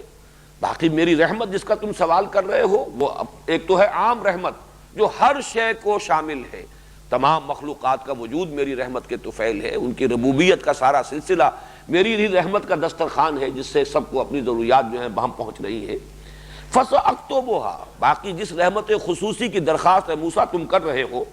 وہ میں لکھ دوں گا، طے کر دوں گا، اس کا حکم میں صادر فرما دوں گا۔ لِلَّذِينَ يَتَّقُونَ وَيُؤْتُونَ الزَّكَاةَ، ان لوگوں کے حق میں جو تقویٰ کی روش اختیار کریں گے، زکوٰۃ ادا کریں گے۔ وَالَّذِينَ هُمْ بِآيَاتِنَا يُؤْمِنُونَ، اور جو ہماری آیات پر ایمان لائیں گے۔ الَّذِينَ يَتَّبِعُونَ الرَّسُولَ النَّبِيَّ الْأُمِّيَّ الَّذِي يَجِدُونَهُ مَكْتُوبًا عِندَهُمْ فِي التَّوْرَاةِ وَالْإِنجِيلِ، جو اتباع کریں گے ہمارے اس رسول نبی امی کا جس کو وہ پائیں گے اپنے ہاں لکھا ہوا، یعنی جس کی پیشن گوئیاں درج پائیں گے کتابوں میں اپنے پاس، تورات میں بھی اور انجیل میں بھی۔ یأمرہم بالمعروف وینہاہم عن المنکر، وہ انہیں نیکی کا حکم دے گا، برائیوں سے روکے گا۔ ویحل لہم الطیبات، پاکیزہ چیزوں کو ان کے لیے حلال ٹھہرائے گا۔ ویحرم علیہم الخبائث، اور ناپاک چیزوں کو ان پر حرام کر دے گا۔ وَيَضَعُ عَنْهُمْ إِصْرَهُمْ وَالْأَغْلَالَ الَّتِي كَانَتْ عَلَيْهِمْ، اور پھر یہ کہ ان پر جو بوجھ پڑے ہوئے ہوں گے، جو انہوں نے اپنے اوپر رسومات کے بوجھ اور بدعات کے بہت سے تومار جو ہیں اپنے گلے میں ڈال لیے ہوں گے، ان سے ان کو نجات دلائے گا۔ فَالَّذِينَ آمَنُوا بِهِ، تو جو لوگ اس پر ایمان لائیں گے، وَعَزَّرُوهُ، اور اس کی تعظیم کریں گے، وَنَصَرُوهُ، اور ان کی مدد کریں گے، وَاتَّبَعُوا النُّورَ الَّذِي أُنزِلَ مَعَهُ، اور اتباع کریں گے اس نور کا جو ان کے ساتھ نازل کیا جائے گا، یعنی قرآن کا۔ اولئک هم المفلحون، وہی ہوں گے فلاح پانے والے۔ اور اس کے بعد پھر وہ آیت ہے اسی سورہ مبارکہ میں، قل یا ایھا الناس، اے نبی اب کہہ دو، وہ رسول نبی امی میں ہوں، آ گیا ہوں، جس کے بارے میں کہ موسیٰ سے یہ معاہدہ اللہ تعالیٰ کا ہوا تھا کہ رحمت خصوصی کے حقدار وہی ہوں گے جو میرے رسول نبی امی پر ایمان لائیں گے۔ قل یا ایھا الناس انی رسول اللہ الیکم جمیعا الذی لہ ملک السماوات والارض لا الہ الا هو یحیی ویمیت فآمنوا باللہ ورسولہ النبی الامی الذی یؤمن باللہ وکلماتہ واتبعوہ لعلکم تہتدون۔ تو اب اس نبی امی پر ایمان لاؤ اور اس کی تصدیق کرو، اس کے ساتھ جو نور نازل ہوا ہے اس کی پیروی کرو تاکہ تم ہدایت یافتہ ہو۔ یہ ہے وہ مکالمہ کہ جس کا یہاں تذکرہ ہو رہا ہے صرف ایک جملے میں، کہ ان کے اوپر کپ کپی طاری کی گئی، اللہ تعالیٰ نے اپنے خاص ایک اپنے جلال کا اظہار کیا، اور تمہارے دیکھتے ہی دیکھتے تم پر ایک موت طاری کر دی گئی۔ ثم بعثناکم من بعد موتکم لعلکم تشکرون، پھر ہم نے تمہیں دوبارہ زندہ کر دیا، اٹھا دیا تمہاری موت کے بعد تاکہ تم شکر کرو۔ اس رجفے سے، اس صاعقہ سے معلوم ہوتا ہے کہ موت کی کیفیت طاری ہو گئی۔ اسے بھی ہمارے بعض جو جدید ذہن کے مفسرین ہیں انہوں نے اس کی تعویل کرنے کی کوشش کی ہے کہ یہاں موت سے مراد بے ہوشی ہے، بے ہوشی طاری ہو گئی، اس لیے کہ نیند کو بھی موت کی بہن کہا گیا ہے، قرآن مجید میں بھی کہا گیا اور حدیث میں بھی۔ جو صبح کے وقت کی دعا ہے، آنکھ کھلتی تھی تو حضور فرماتے تھے الحمدللہ الذی احیانی بعد ما اماتنی والیہ النشور، کل حمد کل شکر اس اللہ کا ہے جس نے مجھے دوبارہ زندہ کر دیا اس کے بعد کہ مجھ پر موت وارد ہو چکی تھی۔ اور اسی طرح ایک روز ہم اٹھ جائیں گے، ایک روز اسی طریقے سے شام کو جیسے سو جاتے ہیں تو موت کی نیند سو جائیں گے، اور جیسے صبح روزانہ بیدار ہوتے ہیں ایسے ہی وہ صبح قیامت جو ہے وہ اس صبح کو پھر ہم اٹھ جائیں گے، بیدار ہو جائیں گے، وہ ہوگی قیامت کی صبح۔ تو اس اعتبار سے موت کو اور نیند کو بالکل قریب بھی قرار دیا گیا ہے، مدہوشی پر بھی موت کا اطلاق ہو سکتا ہے، لیکن یہ کہ یہاں جب لفظ موت ہے من بعد موتکم لعلکم تشکرون، اگر صرف ثم بعثناکم کے الفاظ ہوتے تو ان تعویلات کی گنجائش تھی، لیکن موت کے لفظ میں زور معلوم ہو رہا ہے، اور اس میں ظاہر بات ہے سب تسلیم کرتے ہیں کہ اللہ تعالیٰ کی قدرت سے کوئی بعید نہیں ہے۔ اسی سورہ بقرہ میں آگے چل کر آئے گا حضرت عزیر علیہ السلام کو 100 برس تک اللہ نے موت ان پر طاری کیے رکھی، اس کے بعد اٹھا دیا، تو اللہ تعالیٰ کے لیے مشکل نہیں ہے۔ 300 برس تک اصحاب کہف کو اس نے سلائے رکھا، وہاں اس پر موت طاری نہیں ہوئی، سوئے رہے، لیکن یہ کہ یہ بھی اللہ تعالیٰ کر سکتا ہے کہ 300 برس تک کسی کو سلائے رکھے، اور یہ بھی کر سکتا ہے کہ 100 برس تک موت ہو باقاعدہ اور پھر انہیں زندہ کیا جائے۔ تو اس میں کوئی چیز بھی اللہ تعالیٰ کی قدرت سے بعید نہیں ہے، تو ہمیں ایسے مقامات پر خام خواہ کی تعویل کی حاجت نہیں۔ معلوم ہوتا ہے کہ عارضی طور پر ان پر موت وارد ہوئی اور اس کے بعد اللہ تعالیٰ نے پھر انہیں اٹھا دیا، لعلکم تشکرون۔ وَظَلَّلْنَا عَلَيْكُمُ الْغَمَامَ وَأَنزَلْنَا عَلَيْكُمُ الْمَنَّ وَالسَّلْوَىٰ، اور ہم نے تم پر سایہ کیا بدلی کا، ابر کا، اور تم پر نازل کیا من اور سلوہ، کلوا من طیبات ما رزقناکم، اور گویا کہ یہ کہا گیا تم سے کہ کھاؤ ان پاکیزہ چیزوں میں سے جو ہم نے تمہیں عطا فرمائی ہیں، وما ظلمونا، اور انہوں نے ہمارا کچھ نہیں بگاڑا، ولکن کانوا انفسہم یظلمون، بلکہ وہ تو خود اپنی ہی جانوں پر ظلم ڈھاتے رہے۔ یہ من و سلوہ کا نزول ہے کہ جو اس سینائی پیننسلا میں سفر کے دوران اللہ تعالیٰ کے خصوصی ان پر جو انعامات ہوئے ہیں۔ تفاصیل موجود ہیں، مختلف تفاسیر میں آپ اس کا مشاہدہ کر سکتے ہیں۔ زیادہ تفصیل سے جوش انسائکلوپیڈیا وغیرہ کے حوالے دیے ہیں مولانا عبد الماجد دریابادی نے۔ میرے پاس جو نسخہ ہے تاج کمپنی کا چھپا ہوا، اس میں بہت ہی باریک پرنٹ ہے، پڑھنے میں بھی خاصی دقت ہوتی ہے، لیکن ہو سکتا ہے کہ کوئی اور نسخے موجود ہوں، کوئی اور بھی اس کے ایڈیشن ہو۔ تو اس میں خاص طور پر چونکہ انہوں نے بائبل کا، انجیل کا، تورات کا بہت تفصیلاً مطالعہ کیا، بلکہ اس دور کے مفسرین میں سے ان کا خاص مقام اسی اعتبار سے ہے کہ انہوں نے ہندو مت کا بھی مطالعہ کیا ہے، ہندو مائتھولوجی سے بھی وہ واقف ہیں، ہندو فلسفے سے واقف ہیں، چنانچہ ان کی تفسیر میں آپ کو جو حوالے ملیں گے، اور تقابلی مطالعہ جو ہے کمپیریٹیو ریلیجن، ہندوازم اور ہندو فلسفی، اس کا اسلام کے ساتھ تقابل، اس کا کمپیریٹیو اسٹڈی، اسی طریقے سے یہ عیسائیوں کی تاریخ اور یہود کی تاریخ اور ان کی کتابوں کی، ان کی تاریخ کا مطالعہ، تو بڑے تفصیلی جو ہے انہوں نے اس کے حوالے دیے ہیں، جو ظاہر بات ہے کہ اس قسم کے درس میں ان کا بیان نہیں ہو سکتا۔ تو یہاں پر وہ ایک تفصیل، جو طویل سفر ہوا ہے، جب کراس کیا ہے، یا تو وہ خلیج سویز کا شمالی سرا ہے اس کو کراس کیا ہے، یا بٹر لیکس میں سے، کڑوی جھیلوں میں سے کسی کڑوی جھیل کو، پھر وہاں سے طویل سفر طے کر کے جو گئے ہیں اور یہ کوہ طور کے دامن میں جا کر پڑاؤ ڈالا ہے۔ اب نہ معلوم کتنا طویل عرصہ اس میں صرف ہوا ہوگا، اگر وہ تعداد صحیح ہے 6 لاکھ کا لشکر ہے جو چل رہا ہے، تو اس کی موومنٹ بھی کوئی تیز نہیں ہو سکتی۔ اس میں مختلف مقامات آئے ہیں اور مختلف مراحل آئے ہیں، جن میں سے 2 کا تذکرہ یہاں ہو رہا ہے۔ ایک تو شدید دھوپ، بیابان اور دشت، دھوپ کی شدت، اس کے لیے تو اللہ تعالیٰ نے خاص اہتمام فرمایا کہ جہاں جہاں یہ قافلہ چل رہا تھا، اصل میں کبھی میں جب ان مقامات سے گزرتا ہوں تو ایک قافلے کی یاد مجھے بھی آ جاتی ہے۔ 170 میل کا سفر ہم نے بھی ایک قافلے میں طے کیا ہے 20 دن میں، حصار سے چل کر اور سلیمان کی ہیڈ ورکس تک کل 170 میل، اور 10 میل لمبا قافلہ ہمارا ہوتا تھا۔ یہ باتیں اگر بیان کی جائیں تو جن لوگوں نے کہ اس کا کوئی تجربہ اور مشاہدہ نہیں کیا ہے ان کے لیے ناقابل یقین ہوگی۔ 10 میل لمبا قافلہ اور 10 میل روزانہ کا سفر ہوتا تھا۔ صبح 4 بجے پہلی بیل گاڑی نکلتی تھی پڑاؤ سے، اور ایک کے بعد دوسری، دوسری کے بعد تیسری، چوتھی، یہ چل رہی ہیں جیسے سانپ نکلتا ہے بل سے، ایسے ہی وہ بیل گاڑیوں کی قطار جو ہے نکل رہی ہے. 10 بجے آخری جو ہے گاڑی نکلتی تھی بیل گاڑی قافلے کی. 10 میل لمبا ہے, 10 میل ہی جانا ہے, تو اس وقت ٹھیک 10 بجے وہ پہلی بیل گاڑی جو ہے وہ اگلے پڑاؤ پر پہنچ چکی ہوتی تھی. شام کو 4 بجے پھر وہ آخری بیل گاڑی داخل ہوتی تھی. تو اس طریقے سے وہ نقشہ جو ہے, اور وہ بھی 1 لاکھ کا قافلہ تھا. 90,000 سے اوپر انسان تھے اس قافلے کے اندر. چند گاؤں تھے, دیہات تھے ضلع حصار کے, جن میں یہ راجپوت آباد تھے, جنہیں رانگڑ کہا جاتا ہے عام زبان میں. تو ان کے کئی جو بڑے بڑے گاؤں تھے وہ پورے کے پورے جو ہے اس قافلے میں شامل تھے. اسی میں ہم نے سفر کیا ہے. تو یہ 6 لاکھ کا یوں سمجھیے کہ اس سے 6 گنا بڑا قافلہ یہ چل رہا ہے اور طویل سفر طے کر رہا ہے. تو اس میں کیا کیا شدائد آئے ہوں گے, ہمیں اب بھی یاد ہے. یہ جوہر چھپڑ جنہیں آپ کہتے ہیں, جن کے پانی کو آدمی دیکھ نہیں سکتا, ہم اس کا پانی پیتے رہے. جس پانی میں کہ نظر آتا تھا کہ کیڑے جو ہیں کل بلا رہے ہیں اور پانی نہیں ہے تو کیا کریں گے, وہ پانی جو ہے وہی بہت غنیمت معلوم ہوتا تھا. ایسے چاول جو اگر کہیں مل گئے ہیں, کوئی راشن کے اندر کہیں عطا ہو گئے کہ جن کے بالکل کھوکھلے چنے ہیں تو کھوکھلے, جن کو آدمی دیکھنا گوارا نہ کرے, لیکن اس وقت کی بھوک کے اندر وہ بھی ہم نے کھائے. تو یہ سارے شدائد آتے ہیں. تو یہ 6 لاکھ کا قافلہ جو اس نے بڑا طویل سفر طے کیا ہے, اور یہ کوئی 170 میل نہیں ہے, تو کئی 100 میل کا سفر ہے. اس دوران میں جو واقعات آئے ہیں, جن میں سے ایک واقعہ یہ ہے کہ ایک جگہ پر پانی کی شدید قلت ہو گئی, ایک جگہ خوراک بالکل ختم ہو گئی, راشن ختم ہو گیا.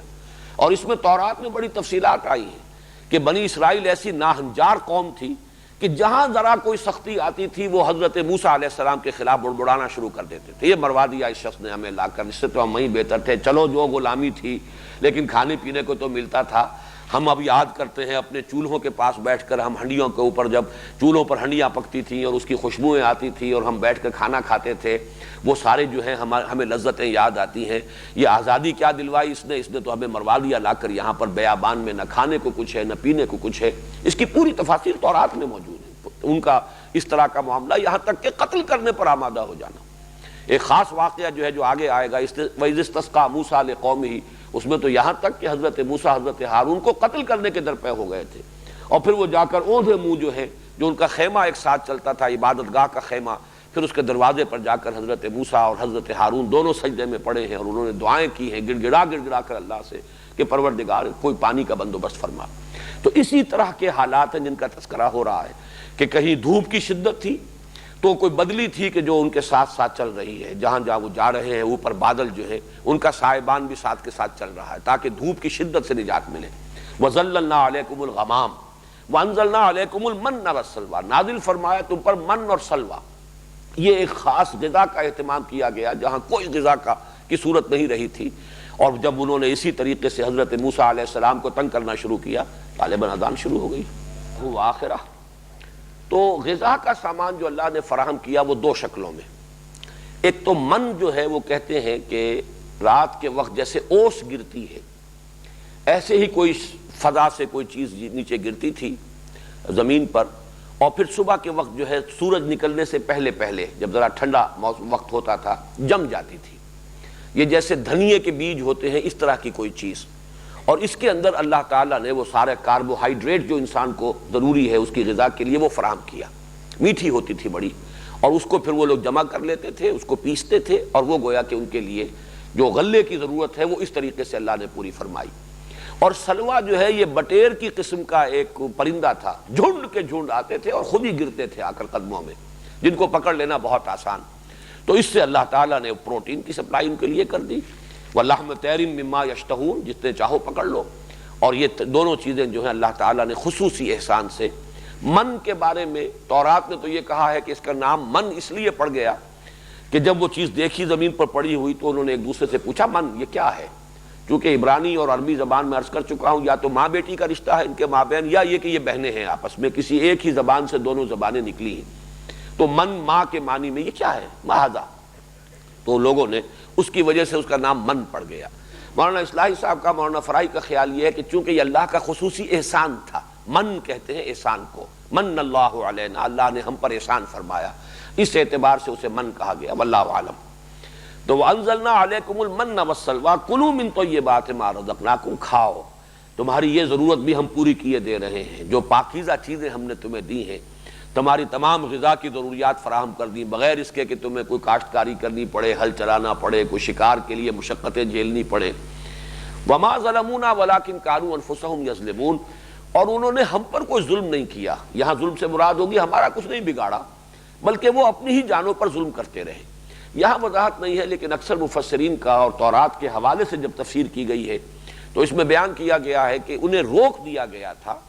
کہ اس کی ہولڈنگ نہ ہو، اس کو جمع نہ کیا جائے. روز کے روز اللہ جو دے رہا ہے اس کو کھا لو، اپنی ضرورت پوری کر لو، باقی اسے سینت کر رکھنے اور جمع کرنے کی اجازت نہیں ہے.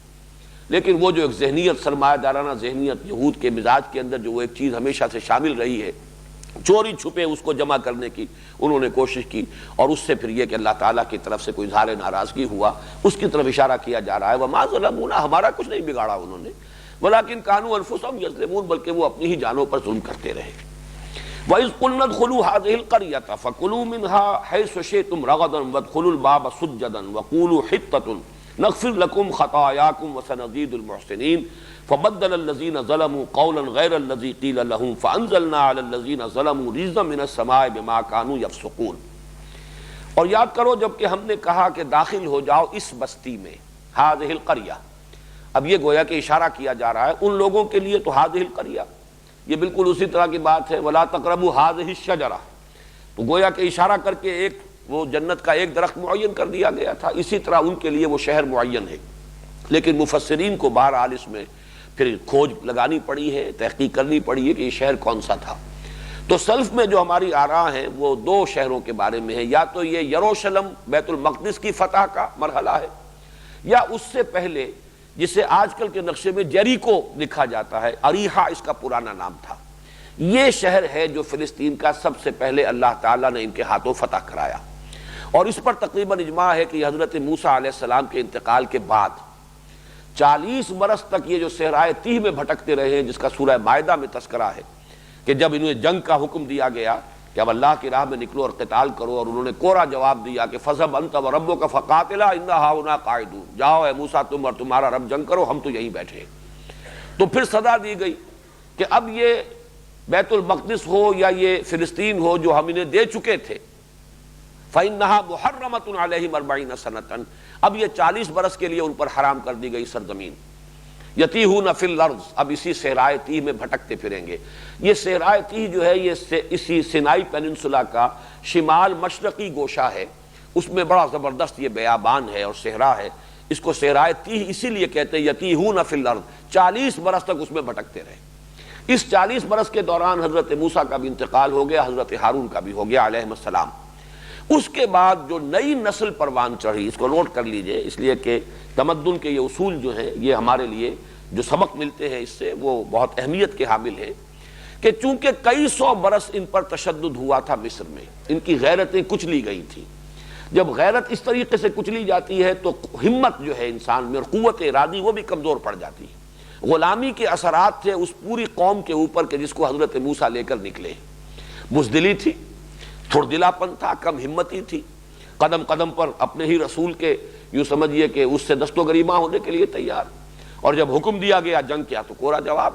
لیکن یہ کہ پھر جب اس 40 برس کے دوران ظاہر بات ہے کہ حضرت موسیٰ اور حضرت ہارون کا انتقال ہو گیا، تو گویا کہ وہ ساری نسل جو تھی جس نے غلامی کا داغ اٹھایا تھا وہ ختم ہو گئی. جو مصر میں رہے تھے غلامی میں، اور ان کی جن کی کہ ہمتیں جو ہے کچلی گئی تھیں، جن کے اندر وہ عزیمت اب باقی نہیں رہی تھی، استقامت نہیں رہی تھی، ایک نئی نسل پیدا ہوئی ہے صحرا میں. وہ جو اقبال نے کہا ہے کہ فطرت کے مقاصد کی کرتا ہے نگہبانی، یا بندہ صحرائی یا مرد کوہستانی. تو صحرائے تیہ میں اب ایک نئی نسل پیدا ہوئی، وہی پل پلی بڑھی، پروان چڑھی، وہ کھلی فضا میں، آزادی کی فضا میں، اور مشقتیں جو ہے صحرائی زندگی کی وہ اس نے جھیلی ہے. تو اب اس کے اندر جان پیدا ہوئی کہ حضرت موسیٰ علیہ السلام کے جو جانشین ہیں، اگرچہ صراحت کے ساتھ کہیں مذکور نہیں ہے کہ وہ انبیاء میں سے بھی ہیں،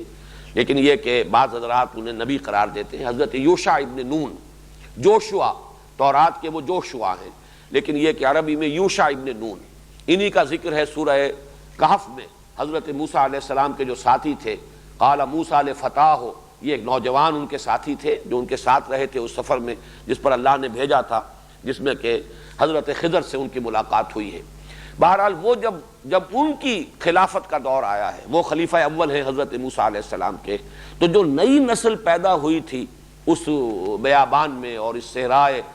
جو تیہ کی دشت نوردی کے دوران، وہ اس نے پھر جہاد کیا اور پہلا شہر جو فتح ہوا ہے وہ جیریکو یا اریحا شہر ہے، تو اللہ تعالیٰ اس کا ذکر فرما رہے ہیں وَإِذْ قُلْنَا ادْخُلُوا هَٰذِهِ الْقَرْيَةَ، اور یاد کرو جب کہ ہم نے کہا تھا داخل ہو جاؤ اس بستی میں، یعنی فاتح کی حیثیت سے یہ تم پر فتح ہم تمہیں اس کی فتح عطا فرما رہے ہیں۔ فَكُلُوا مِنْهَا حَيْثُ شِئْتُمْ رَغَدًا، اور اب وہاں سے کھاؤ اس میں سے جیسے چاہو با فراغت۔ ایک شہر ہے فتح ہو رہا ہے، اس کے اندر بہرحال گودام بھی ہوں گے، اس میں غلے بھی ہوں گے، اس میں ہر طرح کی نعمتیں ہوں گی۔ اب جب فاتح کی حیثیت سے تم داخل ہو رہے ہو تو گویا کہ اب یہ تمہارے ڈسپوزل پر ہے، کلو منہا، اب ان میں سے کھاؤ، ہے سو شے، تم جہاں سے چاہو، رغدن با فراغت، وادخلوا الباب سجدا، اور داخل ہو دروازے میں سجدہ کرتے ہوئے۔ لیکن سجدے سے مراد یہاں پر در حقیقت وہ اصطلاحی سجدہ نہیں ہے کہ زمین جیسے کہ پیشانی زمین پر ٹکا دی جاتی ہے، یہ انتہائی شکل ہے سجدے کی، جھکنا۔ رکوع کے لیے بھی لفظ سجدہ آتا ہے، جیسے کہ حضرت ابراہیم علیہ السلام کے بارے میں آتا ہے کہ انہوں نے سجدہ کیا جب وہ فرشتے آئے تھے ملنے کے لیے، وہ سجدہ اس معنی میں نہیں، جھک کر ملنا، رکوع کرنا، یہ در حقیقت یہ ایک انداز تھا اس وقت کا۔ تو یہاں پر اس سے مراد ہے دروازے میں فاتحانہ داخل ہو تو تمہاری گردنیں غرور سے اکڑی ہوئی نہیں ہونی چاہیے، تمہارا طرز عمل عام دنیا داروں کے طرز عمل سے مختلف ہونا چاہیے۔ تم رسول کی امت ہو، تمہاری تربیت ہوئی ہے، صحرا کے اندر اللہ نے تمہاری تربیت کی ہے۔ اب یہاں پر جو تمہارا داخلہ ہونا چاہیے، جیسے کہ حضور صلی اللہ علیہ وسلم کا داخلہ ہے، جب آپ مکے میں داخل ہوئے ہیں بحیثیت فاتح سن 8 ہجری میں، سن 10 رمضان مبارک سن 8 ہجری، تو اس وقت یہ روایات میں آتا ہے کہ حضور کی گردن اتنی جھکی ہوئی تھی کہ جس سواری پر آپ تھے اس کی گردن کے ساتھ گویا کہ آپ کی پیشانی تقریباً مس کر رہی تھی، کہ کہیں ایسا نہ ہو کہ اس وقت جو ہے گردن اکڑ جائے، اس میں پیدا ہو جائے ایک طرح کے غرور کی کیفیت، بلکہ اللہ تعالیٰ کے سامنے جھکے ہوئے عاجزی کے ساتھ ایک ہیوملٹی کا انداز ہونا چاہیے، بجائے ایروگنس کے اور بجائے اپنے تفاخر کے اور اپنی شان، اور جیسے کہ آج کل تو دنیا میں ہوتا ہے بڑے جشن مناتے ہوئے اور روب ڈالتے ہوئے اور بینڈ باجوں کے ساتھ جو ہے پوری طرح داخل ہوتے ہیں ڈھول ڈھمکے کے ساتھ، بجائے اس کے تم داخل ہو وہاں پر جھک کر اپنے سروں کو جھکائے ہوئے اللہ تعالیٰ کی عظمت کا اعتراف کرتے ہوئے۔ وادخلوا الباب سجدا وقولوا حطۃ، اور زبان پر تمہارے استغفار ہونا چاہیے۔ لفظ حطہ، حتہ یا حتو کہتے ہیں کسی چیز کو جھاڑ دینا، تو انسان کے گناہوں کو جھاڑ دینے والی چیز، انسان سے اس کے اثرات جو ہیں گناہ کے زائل کر دینے والی چیز ہے مغفرت۔ قولوا حطۃ، اللہ سے استغفار کرتے رہو، پروردگار ہماری خطاؤں سے درگزر فرما، ہماری کوتاہیاں معاف فرما دے، ہم سے اگر کوئی اسراف ہوا ہے، وہ اگر کوئی زیادتی ہو گئی ہے، اللہ تو بخش دے، تو نے ہم پر کرم فرمایا ہے۔ تو یہ عاجزی کا اور تذلل کا تمہارے انداز سے جو ہے اظہار ہونا چاہیے، اور دوسرے یہ کہ تمہاری زبانوں پر استغفار ہونا چاہیے۔ قولوا حطۃ نغفر لکم خطایاکم، ہم بخش دیں گے تمہارے لیے تمہاری جو بھی خطائیں ہوئی ہیں، ان کے جو بھی اللہ تعالیٰ کی طرف سے جو بھی احکام آئے ان میں کوئی کمی بیشی ہوتی رہی ہے تمہاری جانب سے تو ہم معاف فرما دیں گے۔ وسنزید المحسنین، اور جو تم میں سے ہیں محسنین، محسن کا لفظ جو ہے عربی زبان میں کسی اور سینس میں آتا ہے، اردو میں کسی اور سینس میں۔ عربی زبان میں اگر اس کے بعد الہ کا لفظ آئے گا، احسن الہ، کسی پر احسان کرنا، تو احسن الہ ہوگا، الہ، اس نے اس پر احسان فرمایا۔ محض احسان کا لفظ آئے گا تو کسی بھی کام کو خوبصورتی سے کرنا، عمدگی سے کرنا، بڑی توجہ کے ساتھ کرنا، جیسے کہ آیا ہے کہ جب تم جانور کو ذبح کرو فاحسنوا الذبح احسن القتل، قتل کر رہے تو وہ بھی عمدگی کے ساتھ کرو، یعنی یہ کہ چھری تیز ہونی چاہیے، جانور کو تکلیف نہ پہنچاؤ کہ اس کے اوپر چلا رہے ہو چھریاں، بلکہ یہ کہ ایک ہر کام کو جس کو کرو عمدگی کے ساتھ، خوبصورتی کے ساتھ، اہتمام کے ساتھ۔ تو جو بھی تم میں سے، اب یہ احسان کا درجہ سب سے بلند ہے، اسلام، ایمان، احسان،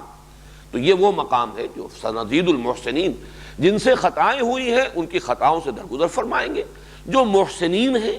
جو اپنے اس مقام بلند پر فائز ہیں نیکی میں اور اپنے زہد میں، تقوی میں، عبادت گزاری میں، تو ان کو ہم اور بڑھائیں گے، ان کا اندر اضافہ کریں گے، ان کی ترقی درجات کا معاملہ ہوگا۔ تو نغفر لکم خطایاکم وسنزید المحسنین فبدل الذین ظلموا قولا غیر الذی قیل لہم، تو بدل دیا ان میں سے ظالموں نے، کچھ ان میں سے ایسے بھی نکلے سرکش، اس سے معلوم ہوا کہ وہ سب کے سب نہیں، منہم، من تبعیضیہ ہے، ان میں جو ظالم تھے، جو سرکش تھے، انہوں نے اس کا استہزاء کیا، اس کا مذاق اڑایا، انہوں نے وہ لفظ بھی بدل دیا۔ مختلف روایات آئی ہیں، حتہ کی بجائے حنطہ، ہمیں تو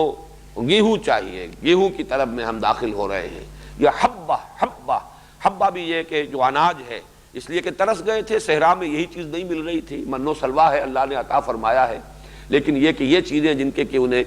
کی لذتوں کے وہ عادی تھے، بہت عرصے سے ان چیزوں سے وہ محروم تھے. تو اس طریقے سے انہوں نے اس لفظ کو بدلا. فبدل الذین ظلموا قولا غیر الذی قیل لہم، غیر اس کا جو ان سے کہا گیا تھا، بجائے حتہ کا. یہ جو جیسے کہ آپ کو معلوم ہے آگے چل کر آئے گا، لفظوں کو بدل کر معنی بدلنا یہ ان کی ایک خاص عادت تھی. جیسے کہ راعنا کو راعینا کہہ کے مفہوم بدل دیتے تھے. راعنا ان کا ایک مجلسی لفظ تھا کہ ذرا ہمارا لحاظ کیجئے، ایکسکیوز می یا پارڈن می. کہیں آپ کوئی بات کر رہے کسی سے اور آپ نے اس کی بات نہیں سنی، پارڈن می. تو وہ یہ در حقیقت اس قسم کا لفظ ان کے ہاں مجلسی تھا، راعنا. لیکن یہ جب حضور کی محفل میں آتے تو راعینا، اے ہمارے چرواہے. لیکن جب ان سے گرفت کی جاتی تھی کہ یہ کیا کہہ رہے ہو، حضور کی شان میں گستاخی کر رہے ہو. منافقین کا یہ طرز عمل تھا جو یہود کے زیر اثر، انہی کے تربیت دادا لوگ تھے،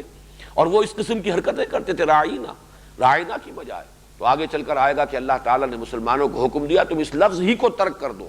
تم انظرنا کہا کرو کہ حضور ذرا ہماری طرف توجہ فرمائیے، ہم بات سمجھ نہیں سکے، ذرا دوبارہ فرما دیجئے. یہ راعینا کا لفظ ہی چھوڑ دو جس کو کہ ذریعہ بنا لیا ان یہودیوں نے، اور ان کے جو گماشتے ہیں منافق تمہاری صفوں کے اندر، انہوں نے اس لفظ کو بگاڑ کر اور نبی کی توہین کا ذریعہ بنا لیا. اس لفظ کو چھوڑ دو.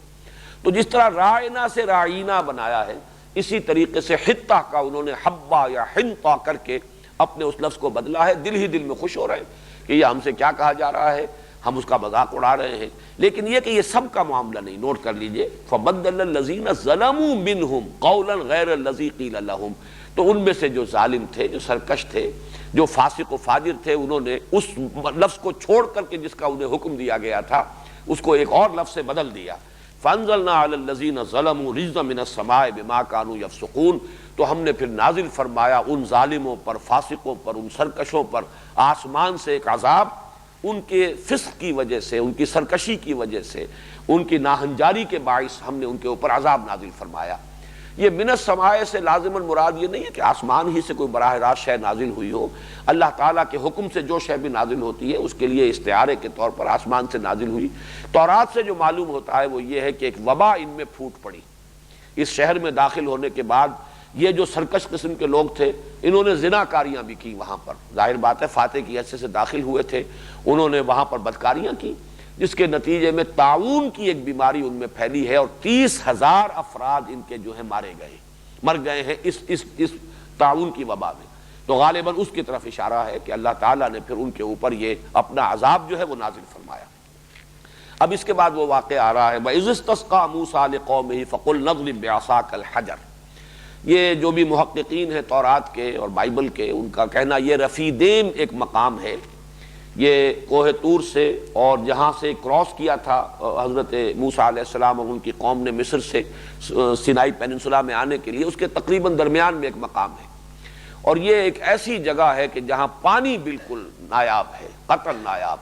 وہاں جو ہے ان پر پیاس کی شدت جو ہے شدید ہوئی ہے، اور جیسے کہ میں تفصیل بیان کر چکا ہوں، پوری کی پوری قوم جو ہے حضرت موسیٰ علیہ السلام کے خلاف اٹھ کھڑی ہوئی، شکایت کا اور شکوے کا ایک انداز لے کر. یہاں تک کہ اور یہ ویسے بات سمجھ میں بھی آتی ہے کہ جب پیاس جان پر بن جائے کسی کے تو واقعہ یہ ہے کہ حواس کا قائم رکھنا کوئی آسان کام نہیں ہے. اور یہ تو قوم بھی ہے جو بنیادی طور پر سرکش قوم. تو اس نے پھر جو روش اختیار کی تو الفاظ یہ آئے ہیں تورات میں کہ موسیٰ اور ہارون دونوں جا کر اوندھے منہ گر گئے وہ جو ان کا عبادت گاہ کا خیمہ تھا اس کے دروازے پر، انہوں نے گڑ گڑا کر دعائیں کی. اور یہ چیز بھی سمجھ میں آتی ہے جیسے حضور صلی اللہ علیہ وسلم نے جو غزوہ بدر سے قبل کی رات ہے اس میں جس طریقے سے گڑ گڑا کر دعائیں کی ہیں اللہ سے، اور طویل سجدہ کیا ہے کہ پروردگار میری 15 برس کی کمائی جو ہے، 15 برس کی محنت کا حاصل ہے جو میدان میں نے لا کر ڈال دیا ہے. اے اللہ اگر تو نے ہمیں فتح نہ دی اور اگر مدد نہ فرمائی تو پھر قیامت تک تیرا نام لینے والا کوئی نہیں ہوگا. یہ الفاظ بھی آپ کی زبان مبارک سے نکلے ہیں، اس لیے کہ آخری نبی میں ہوں، آخری رسول میں ہوں، اور میری 15 برس کی کمائی یہ ہے.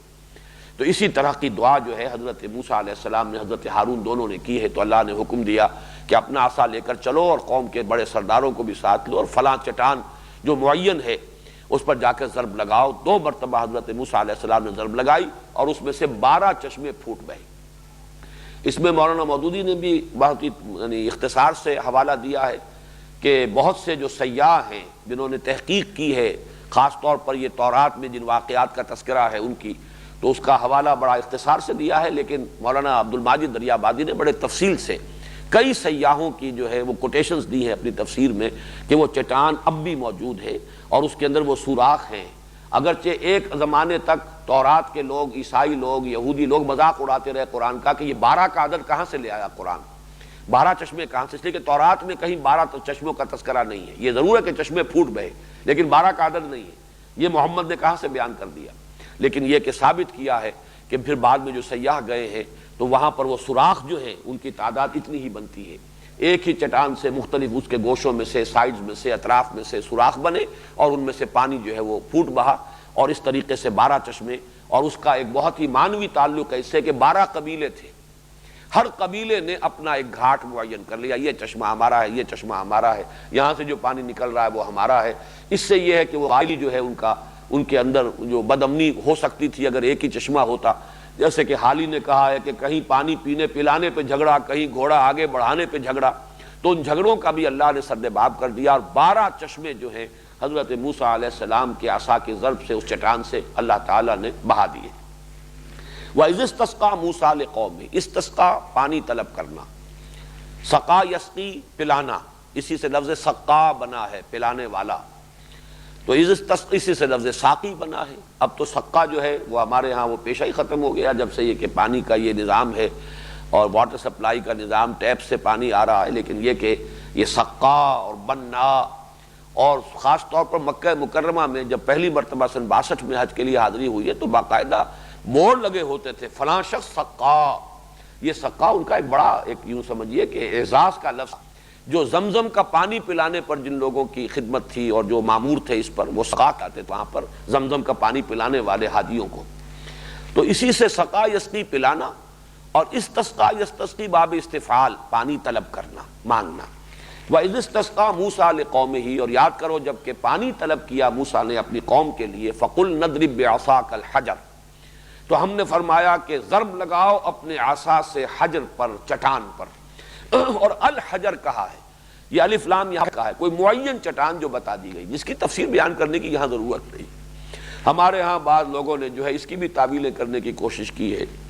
کہ ایک چٹان سے کیسے جو ہے چشمے پھوٹ بہ سکتے ہیں، 12 چشمے، اور یہ تو اصل میں یہ تھا کہ اپنی قوم کو لے کر چلو، عصا جو ہے وہ قوم کے معنی میں آیا ہے، اور یہ ساری جو ہے منکرین حدیث نے یہ تعویلیں کی ہیں، لیکن واقعہ یہ ہے کہ ان کی یہ تعویلیں جو ہیں خود ان کے منہ پر آ رہی ہیں، جبکہ ان کی تحقیقات جو ہیں، دشمنوں کی تحقیقات قرآن مجید کے بیان کی جو توثیق کر رہی ہیں، لیکن ہمارے ہاں کے بے یقین لوگ جن کو کہ ان چیزوں پر اعتماد نہیں ہے، وہ خام خواہ کی دور ازکار تعویلات کا سہارا لے رہے ہیں۔ تو وَإِذِ اسْتَسْقَىٰ مُوسَىٰ لِقَوْمِهِ فَقُلْ نَضْرِبْ بِعَصَاكَ الْحَجَرَ، اور جب کہ پانی طلب کیا موسیٰ نے اپنی قوم کے لیے تو ہم نے فرمایا کہ لگاؤ ضرب اپنے اس عصا سے اس چٹان پر۔ میں اس کا اضافہ اس لیے کر رہا ہوں کہ الف لام یہاں پر عہد کا ہے، اس معین چٹان پر جو اللہ نے بتا دی۔ فَانْفَجَرَتْ مِنْهُ اثْنَتَا عَشْرَةَ عَيْنًا، فجر کہتے ہیں اس پھٹنے کو، تو فجر بھی وقت جو ہے فجر کا وہ بھی اس معنی میں کہ پاؤں پھٹتی ہے، اور یہ جو رات کی تاریکی کا پردہ چاک ہوتا ہے اور سپیدہ سحر نمودار ہوتا ہے، تو یہ فجر ہے۔ اسی لیے فاجر اس شخص کو کہتے ہیں جو آپے سے باہر ہو جائے، جو اپنے نفس پر کنٹرول نہ کر سکے، خواہشات نفس پر، شہوات پر، جذبات پر قابو نہ پا سکے، وہ فاجر ہے۔ اس لیے کہ گویا کہ وہ آپے سے باہر ہے، وہ سیلف کنٹرول اس میں نہیں ہے، اپنے وجود کے اوپر اسے خود جو ہے وہ قابو حاصل نہیں ہے، وہ فاجر ہے۔ تو فرمایا فن فجرت، تو پھوٹ بہے اس میں سے، من حسنتا عشرۃ عینا، 12 چشمے۔ فم بچست کا لفظ آیا ہے سورہ اعراف میں، یہی آیت وہاں بھی آئی ہے، تو اس میں سے پھوٹ بہے، صرف لفظ کا فرق ہے، مفہوم وہی ہے۔ قد علم کل اناس مشربہم، جان لیا، اور یہاں مراد ہے معین کر لیا، قد علم، علمہ سے قد کا اضافہ کر کے گویا کہ تعین کر لیا، ہر قبیلے نے، کل اناس تمام لوگوں نے، یعنی ہر جمعیت جو تھی، یہ اناس کا لفظ جو ہے اس میں جمع ہے، اس کا کوئی واحد نہیں ہے، لوگوں کی ایک جمعیت، انسانوں کی کوئی جمعیت، اور وہ جمعیت وہاں قبائل کی شکل میں تھی۔ 12 بیٹے حضرت یعقوب کے، اس سے 12 قبیلے تھے بنی اسرائیل کے، تو 12 چشمے پھوٹ بہے، اور ان میں سے ہر قبیلے نے اپنا گھاٹ معین کر دیا۔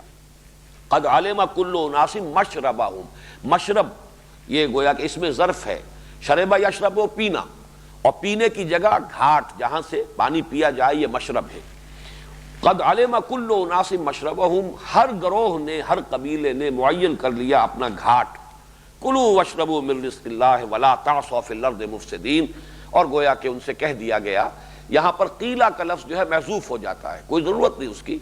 ایک گویا کہ تصویر حال سامنے آ رہی ہے کہ اس کے بعد یہ بات ان سے کہہ دی گئی، یا یہ کہ حالت ایسی ہو گئی کہ جس سے از خود یہ بات ظاہر ہو رہی تھی، چاہے وہ لفظاً وہ بات کہی نہ بھی گئی ہو تو وہ صورت حال کی تعبیر کی جا رہی ہے۔ کلوا واشربوا من رزق اللہ، کھاؤ اور پیو۔ دیکھیے پہلے من و سلوہ کا ذکر تھا، وہاں لفظ صرف کلو آیا تھا، اب یہاں چونکہ پانی کے 12 گھاٹ آئے ہیں تو وشربو کا اضافہ ہو گیا، کلوا واشربوا من رزق اللہ، کھاؤ اور پیو اللہ کے رزق میں سے، ولا تعصوا فی الارض مفسدین، اور زمین میں اینڈتے نہ پھرو فساد مچاتے ہوئے، سرکشی کرتے ہوئے، تمرد کا مظاہرہ نہ کرو، اور جو کچھ کہ تم اپنے نبی اپنے رسول حضرت موسیٰ اور ہارون کے ساتھ کرتے رہے ہو اس روش سے باز آؤ، اور اللہ تعالیٰ کے سامنے بھی صرف گندگی کی کیفیت اختیار کرو اور اللہ تعالیٰ کی نعمتوں کا شکر ادا کرو۔ ولا تعصوا فی الارض مفسدین، یہ عصا اور عیسا، عین یہ اور سے، اور عین سے اور یہ اگرچہ حروف اصلی ایک ہیں لیکن ان میں سے ترتیب ذرا بدل جاتی ہے، لیکن دونوں کا مفہوم ایک ہی ہے۔ العیس و شدت الفساد، یہ امام قرطبی کی وضاحت ہے کہ عیس ہے جس میں فساد کی شدت پیدا ہو جائے وہ عیس ہے، والعصا اشد من الفساد، اور جب اس میں بہت ہی فساد میں تمرد اور سرکشی بلکہ کہنا چاہیے بغاوت کا عنصر پیدا ہو جائے تو وہ عصا ہے۔ ولا تعصوا فی الارض مفسدین، تو زمین میں سرکشی کرتے ہوئے اور بغاوت پر آمادہ ہو کر اللہ اور اس کے رسول کے مقابلے میں مد مقابل بن کر آ کر زمین میں فساد نہ مچاؤ۔ وَإِذْ قُلْتُمْ يَا مُوسَىٰ لَن نَّصْبِرَ عَلَىٰ طَعَامٍ وَاحِدٍ، اور یاد کرو جب کہ تم نے کہا تھا اے موسیٰ ہم ہرگز صبر نہیں کر سکتے، اور یہاں صبر سے مراد ہے قناعت کرنا، ہم ہرگز قانے نہیں ہو سکتے، قناعت نہیں کر سکتے، عَلَىٰ طَعَامٍ وَاحِدٍ، یہ ایک ہی کھانا ہے، ہم تو اکتا گئے کھا کھا کر، چاہے کتنا ہی اچھا بٹیر کا گوشت ہے، لیکن یہ کہ آدمی کو مسلسل کھانا پڑے تو یہ ہم اپنے اوپر بھی طاری کریں تو بات سمجھ میں آتی ہے، طبیعت اکتا جاتی ہے۔ اعلیٰ سے اعلیٰ غذا ہو، اعلیٰ سے اعلیٰ جو انسان کو نعمتیں میسر ہوں، لیکن تسلسل اگر ہو، انسان کو کچھ نہ کچھ اس میں تنوع چاہیے، کچھ تبدیلی چاہتا ہے، مونوٹنی جو ہے وہ پسند نہیں ہوتی، تو لن نصبر علی طعام واحد، ہم ایک کھانے کے اوپر صبر نہیں کر سکتے، ہمارے لیے ممکن نہیں ہے کہ اسی ایک غذا کے اوپر ہم قناعت کرتے رہیں۔ فادع لنا ربک، تو دعا کرو ہمارے لیے اپنے رب سے، خاص استدعا کرو، دعا کرو۔ یخرج لنا مما تنبت الارض من بقلها وقثائها وفومها وعدسها وبصلها، ہمارے لیے دعا کرو اپنے رب سے کہ وہ نکالے، یخرج لنا، ہمارے لیے نکالے، مما تنبت الارض، وہ چیزیں جو اگاتی ہے زمین، زمین سے جو مختلف چیزیں پیدا ہوتی ہیں، یہ تو آسمان ہی سے، فضا ہی سے یہ من گر گیا، اور فضا ہی سے یہ سلوا جو ہے، یہ بٹیر جو ہے اس کے جھنڈ کے جھنڈ آ گئے، یہ زمین میں سے جو چیزیں اگتی ہیں ہم اس کے عادی رہے ہیں، وہ ہماری غذا رہی ہے، تو ذرا حکم دو، اگر ایک ضرب سے تمہاری جو عصا کی اور وہ ایک چٹان میں سے 12 چشمے پھوٹ بہے، سمندر جو ہے اسی عصا کی ضرب سے پھٹ گیا، تو یہ بھی ہمارے لیے معجزہ جو ہے، تم اگر اللہ سے دعا کرو تو اس کا ظہور ہو۔ مما تنبت الارض من بقلها وقثائها وفومها وعدسها وبصلها، ان 5 میں سے صرف ایک لفظ کے معنی میں کچھ اختلاف ہوا ہے، باقی یہ کہ 4 کے بارے میں تقریباً اتفاق رائے ہے۔ بقلہا سے مراد ہیں ساگ، ترکاریاں، سبزیاں، یہ چیزیں کہ جو زمین سے پیدا ہوتی ہیں، من بقلہا، وقثائها سے یہ ککڑیاں، کھیرے، یہ بھی زمین سے پیدا ہونے والی چیزیں، ساری کی ساری چیزیں وہی ہیں، نباتاتی پیداوار۔ مما تنبت الارض من بقلہا وقثائها، فوم کے بارے میں اختلاف ہے، مجھے زیادہ قوی رائے یہی معلوم ہوتی ہے، اس سے مراد لہسن ہے۔ تھوم اور فوم، تھوم جو ہمارے ہاں پنجابی میں بھی لفظ آیا ہے، معلوم ہوتا ہے کہ یہ وہی لفظ ہے کہ جس نے پنجابی میں یہ شکل اختیار کی ہے، اور یہ لہسن کے لیے ہے، اور بہت سے ہمارے مفسرین کی رائے بھی ہے، لیکن بعض حضرات نے یہ گیہوں اور اناج کے معنی میں اس کو لیا ہے۔ بہرحال میں اس میں کوئی نہیں کر سکتا کہ اس کی دلیل کیا ہے، یہ لغت کی وہ باریکیاں ہیں کہ جس کی تحقیق کا موقع نہیں ہے۔ فومہا وعدسہا وبصلہا، عدس کہتے ہیں مسور کی دال، اور بصلہا پیاز۔ اب یہ وہ چیزیں ہیں کہ جن سے تنوع پیدا ہوتا ہے غذا میں، اور اس کے اندر لذت پیدا ہوتی ہے، لہسن ہے اور پیاز ہے، اس سے وہ مسالے بنتے ہیں، سالن بنتے ہیں، گریوی بنتی ہے۔ تو ان تمام چیزوں کے لیے انہوں نے خاص طور پر جو ہے ان لذتوں کے، ان چٹخاروں کو یاد کر کے جو مصر میں جس کے عادی تھے دعا کی، استدعا کی۔ قال تستبدلون الذی هو ادنی بالذی هو خیر، حضرت موسیٰ نے فرمایا کیا تم بدل لینا چاہتے ہو اس چیز کو کہ جو ادنا ہے اس کے عوض کے جو بہتر ہے؟ اللہ نے تمہیں جو غذا دی ہے وہ کہیں بہتر ہے، بہت اعلیٰ ہے، ارفع ہے، یہ چیزیں ادنا ہیں، کمتر ہیں، گھٹیا ہیں، تو کیا تم یہ چاہتے ہو کہ اعلیٰ کو دے کر اور گھٹیا جو ہے اس شے کو قبول کر لو؟ اہبطوا مصرا، اگر ایسا ہے ہی تو جاؤ کہیں سیٹل ڈاؤن، کسی شہر میں، بڑے شہر میں جا کے آباد ہو جاؤ۔ یہ مصر سے مراد ملک کے مصر نہیں ہے، بلکہ مصر کا لفظ آتا ہے کسی بھی بڑے شہر اور بڑی بستی کے لیے۔ چنانچہ ہماری فقہ کی کتابوں میں مصر جامع اس کو کہا جاتا ہے کہ وہ شہر جس میں کہ جمعے کی نماز ہو سکے۔ یہ فقہ کا مسئلہ ہے کہ گاؤں میں، دیہات میں یہ جمعے کی نماز نہیں ہوا کرتی تھی، بلکہ جمعے کی نماز مصر جامع، ایسا شہر کہ جس میں کافی جمعیت آباد ہو، جس میں کہ حکومت کا بھی کوئی نہ کوئی کارندہ جو ہے وہ موجود ہو، کم سے کم یہ کہ آج کل جو ہماری اصطلاحات ہیں وہ گرداور قانون گو کا کوئی حلقہ ہو، اس کی کوئی حیثیت ہوتی ہے اس علاقے میں، اس لیے کہ جمعے کا نظام جو ہے اسلام میں وہ در حقیقت حکومت کے نظام کے ساتھ انٹیگریٹڈ ہے۔ یہ علیحدہ سے اپنے طور پر جمعے جو ہے انفرادی طور پر جس نے چاہا جمعے کی نماز جو ہے وہ شروع کر دی، اس کا اسلامی ریاست میں کوئی امکان نہیں۔ تو فقہ میں بحثیں یہی ہوتی ہیں، مصر جامع۔ اور یہی بات مجھے معلوم ہوئی جب میں مصر گیا تھا کچھ دنوں کے لیے، تو وہاں لفظ مصر کا اطلاق وہ جو مصری لوگ ہیں وہ قاہرہ پر کرتے ہیں۔ مثلا یہ کہ پورٹ سعید جب میں گیا یا اسی طریقے سے دوسرے شہروں میں جانا ہوا، کسی پوچھا کہاں جا، مصر جا رہا ہوں، اور میں حیران ہوتا تھا مصر جا رہے ہیں، مصر میں تو ہو تم، یہ پورا ملک جو ہے اس کا نام مصر ہے، لیکن وہ مصر قاہرہ کو کہتے ہیں، مصر، بلکہ وہ مصر نہیں کہتے، مصر کہتے ہیں۔ تو مصر میں جا رہا ہوں میں، یعنی یہ کہ وہ قاہرہ کا سفر کر رہا ہوں۔ تو مراد یہ ہے کہ اگر تمہیں یہی چیزیں چاہیے تو اب تمہیں کہیں سیٹل ہونا پڑے گا تاکہ کاشت کرو، اگاؤ اب زمین سے۔ اہبطوا مصرا، اور یہاں وہ لفظ آ گیا جس کے بارے میں نے وہ چوتھے رکوع میں جب لفظ آیا تھا حضرت آدم علیہ السلام سے جب کہا گیا اہبطوا منہا، تو اس کا یقیناً یہ مطلب بھی ہو سکتا ہے کہ کہیں کسی جگہ آسمانوں میں کہیں وہ جنت تھی آزمائشی جہاں حضرت آدم اور حضرت حوا کو رکھا گیا اور پھر وہاں سے اترنے کا حکم دیا گیا۔ لیکن یہ اہبطوا کا لفظ جو ہے وہ اس کے حوالے سے اگر پڑھا جائے القرآن یفسر بعضہ بعضا، تو یہاں ظاہر بات ہے یہ اہبطوا جو ہے کہیں آسمان سے زمین پر اترنے کے لیے نہیں ہے، بلکہ صحرا نوردی کی اس زندگی کو چھوڑ کر سیٹل ڈاؤن سم ویئر، کہیں جا کر آباد ہو جاؤ۔ اس لیے کہ صحرا نوردی میں تو قافلے ہیں، آج یہاں کل وہاں، آج یہاں پڑھاؤ کل وہاں پڑھاؤ، لیکن اگر تمہیں واقعتاً انہی چیزوں کی طلب ہے اور اتنی شدید طلب ہے تو پھر سیٹل ڈاؤن سم ویئر، کسی شہر کے اندر کسی بستی میں آباد ہو جاؤ۔ فَإِنَّ لَكُمْ مَا سَأَلْتُمْ، تو تمہیں مل جائے گا جو کچھ کہ تم نے مانگا، جو تم چاہتے ہو پھر تمہیں اسی طریقے سے ملے گا۔ یہ موجزانہ طور پر یہ چیزیں تمہیں عطا نہیں کی جائیں گی، موجزانہ طور پر وہ چیزیں دی گئیں جو بالکل ناگزیر تھی، جہاں کھانے کے لیے کچھ نہیں تھا تمہارے لیے من و سلوہ کر دیا گیا، اب وہ ضرورت پوری ہو گئی ہے۔ اب اگر اس پر تم صبر نہیں کر رہے ہو تو پھر اس کے لیے جو بھی تمہارے طریقے ہیں، دنیا کے جو عام مادی ذرائع ہیں اس کے مطابق کاشتکاری کرو اور حاصل کرو۔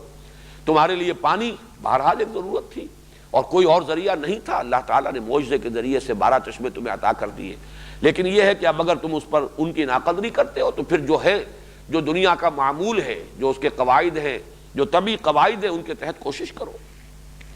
اس کے بعد اب وہ آیت کے الفاظ آ گئے ہیں جس کے بارے میں نے کل عرض کیا تھا کہ ان دو رکوعوں میں نہ صرف یہ کہ اللہ تعالیٰ نے وہ فرد جرم جو ہے ان واقعات کے حوالے سے عائد کی ہے بنی اسرائیل پر، بلکہ فیصلہ بھی سنا دیا ہے۔ یہ ان منیچر گویا کہ ان دو رکوعوں میں وہ پوری فرد جو ہے، فرد جرم مکمل ہو جاتی ہے۔ 9.25 رکوعوں میں پھر ابھی ان کی تفاصیل بھی آئیں گی، کچھ اور اضافی واقعات بھی آئیں گے، اور ایک اور فرق بھی ہے کہ ان دو رکوعوں میں زیادہ تر واقعات کا بیان ہے، اعتقادی گمراہیاں، ان کے فکر و نظر میں جو کجی پیدا ہوئی وہ آگے چلے گی بات، اور وہ 8ویں رکوع سے اس کا سلسلہ شروع ہوگا۔ اگرچہ کچھ واقعات بھی آئیں گے لیکن زیادہ اب آئیں گے اعتقادی، جو ان کے اندر جو گمراہیاں پیدا ہوئیں، انہوں نے فکری اور نظری طور پر جو ٹھوکریں کھائی ہیں، ان کا ذکر آگے آئے گا زیادہ۔ اس اعتبار سے وہ ہمارے لیے زیادہ اہم حصہ ہوگا، اس لیے کہ وہی چیزیں جو ہمارے ہاں بھی پیدا ہوئی ہیں۔ باقی تاریخی اعتبار سے اس طرح کے معجزات سے ہماری تاریخ جو ہے وہ تقریباً خالی ہے۔ حضور صلی اللہ علیہ وسلم نے جو کچھ کیا ہے 23 برس میں، جو بھی محنت کر کے آپ نے انقلاب برپا کیا، وہ جد و جہد سے، عمل سے، انسانی ہیومن ایفرٹ، ہیومن سٹرگل، اس کے اندر ان معجزات کا دخل تقریباً نہ ہونے کے برابر ہے۔ کوئی من و سلوہ نازل نہیں ہوا، حالانکہ 3 برس تک حضور صلی اللہ علیہ وسلم اور بنو ہاشم جو ہیں وہ محصور رہے ہیں اس شیب بنی ہاشم کے اندر، اور فاقوں کی انتہائی شدت جو ہے وہ بھی آئی ہے، من و سلوہ نازل نہیں ہوا۔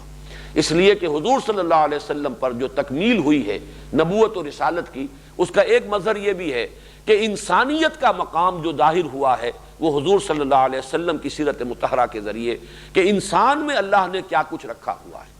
انسانی جد و جہد، ہیومن سٹرگل سے کیا کچھ اچیو کیا جا سکتا ہے۔ وہ جو اقبال نے کہا ہے کہ فکر انسان پر تیری ہستی سے یہ روشن ہوا ہے، پرے مرغ تخیل کی رسائی تاک ہو جا، تو واقعہ یہ ہے کہ حضور صلی اللہ علیہ وسلم پر اس شعر کا انطباق ہوگا اس اعتبار سے کہ حضور کی 23 سالہ جو جد و جہد ہے اس کے ذریعے یہ ثابت ہوا ہے کہ ہیومن ایفرٹ، ہیومن سٹرگل، انسانی جد و جہد سے کیا کچھ اچیو کیا جا سکتا ہے،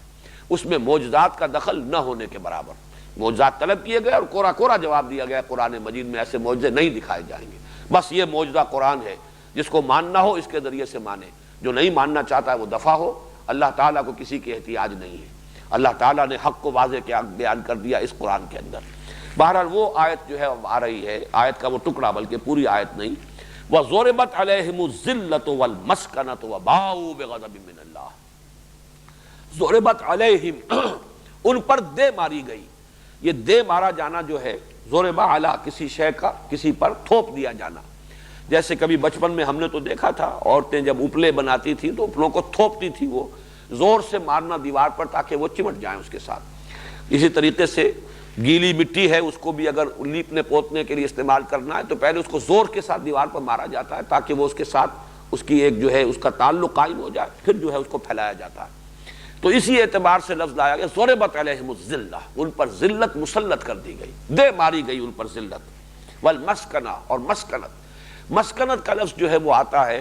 کم ہمتی کے لیے۔ مسکین کہتے ہیں اس شخص کو، جیسے کہ آپ کہتے ہیں نیورستھینیا کا مریض ہے کوئی شخص، دیکھنے میں بڑا ہٹا کٹا ہے، جوان ہے، لہیم شہیم ہے، لیکن اعصابی کمزوری ہے کہ جنبش نہیں کر پا رہا، ہمت نہیں ہے، حرکت نہیں کر سکتا، اعصابی کمزوری۔ اسی طرح مسکنت کا مفہوم ہے کہ کم ہمتی انسان میں پیدا ہو جائے۔ وَبَاءُوا بِغَضَبٍ مِّنَ اللَّهِ، باؤ آتا ہے لوٹنے کے لیے، جیسے باؤ آبا یعوبو ہے اسی طریقے سے حروف اصلی وہی ہے، ترتیب بدلی ہوئی ہے، لوٹنا پلٹنا، وہ اللہ کا غضب لے کر لوٹے، یعنی مستحق ہوئے اللہ کے غضب کے۔ یہ اب مغضوب علیہم قوم ہے، اللہ تعالیٰ نے اس قوم کو مغضوب علیہم قرار دیا ہے۔ ذالک بانہم کانوا یکفرون بآیات اللہ، یہ اس لیے کہ یہ لوگ اللہ کی آیات کا انکار کرتے رہے،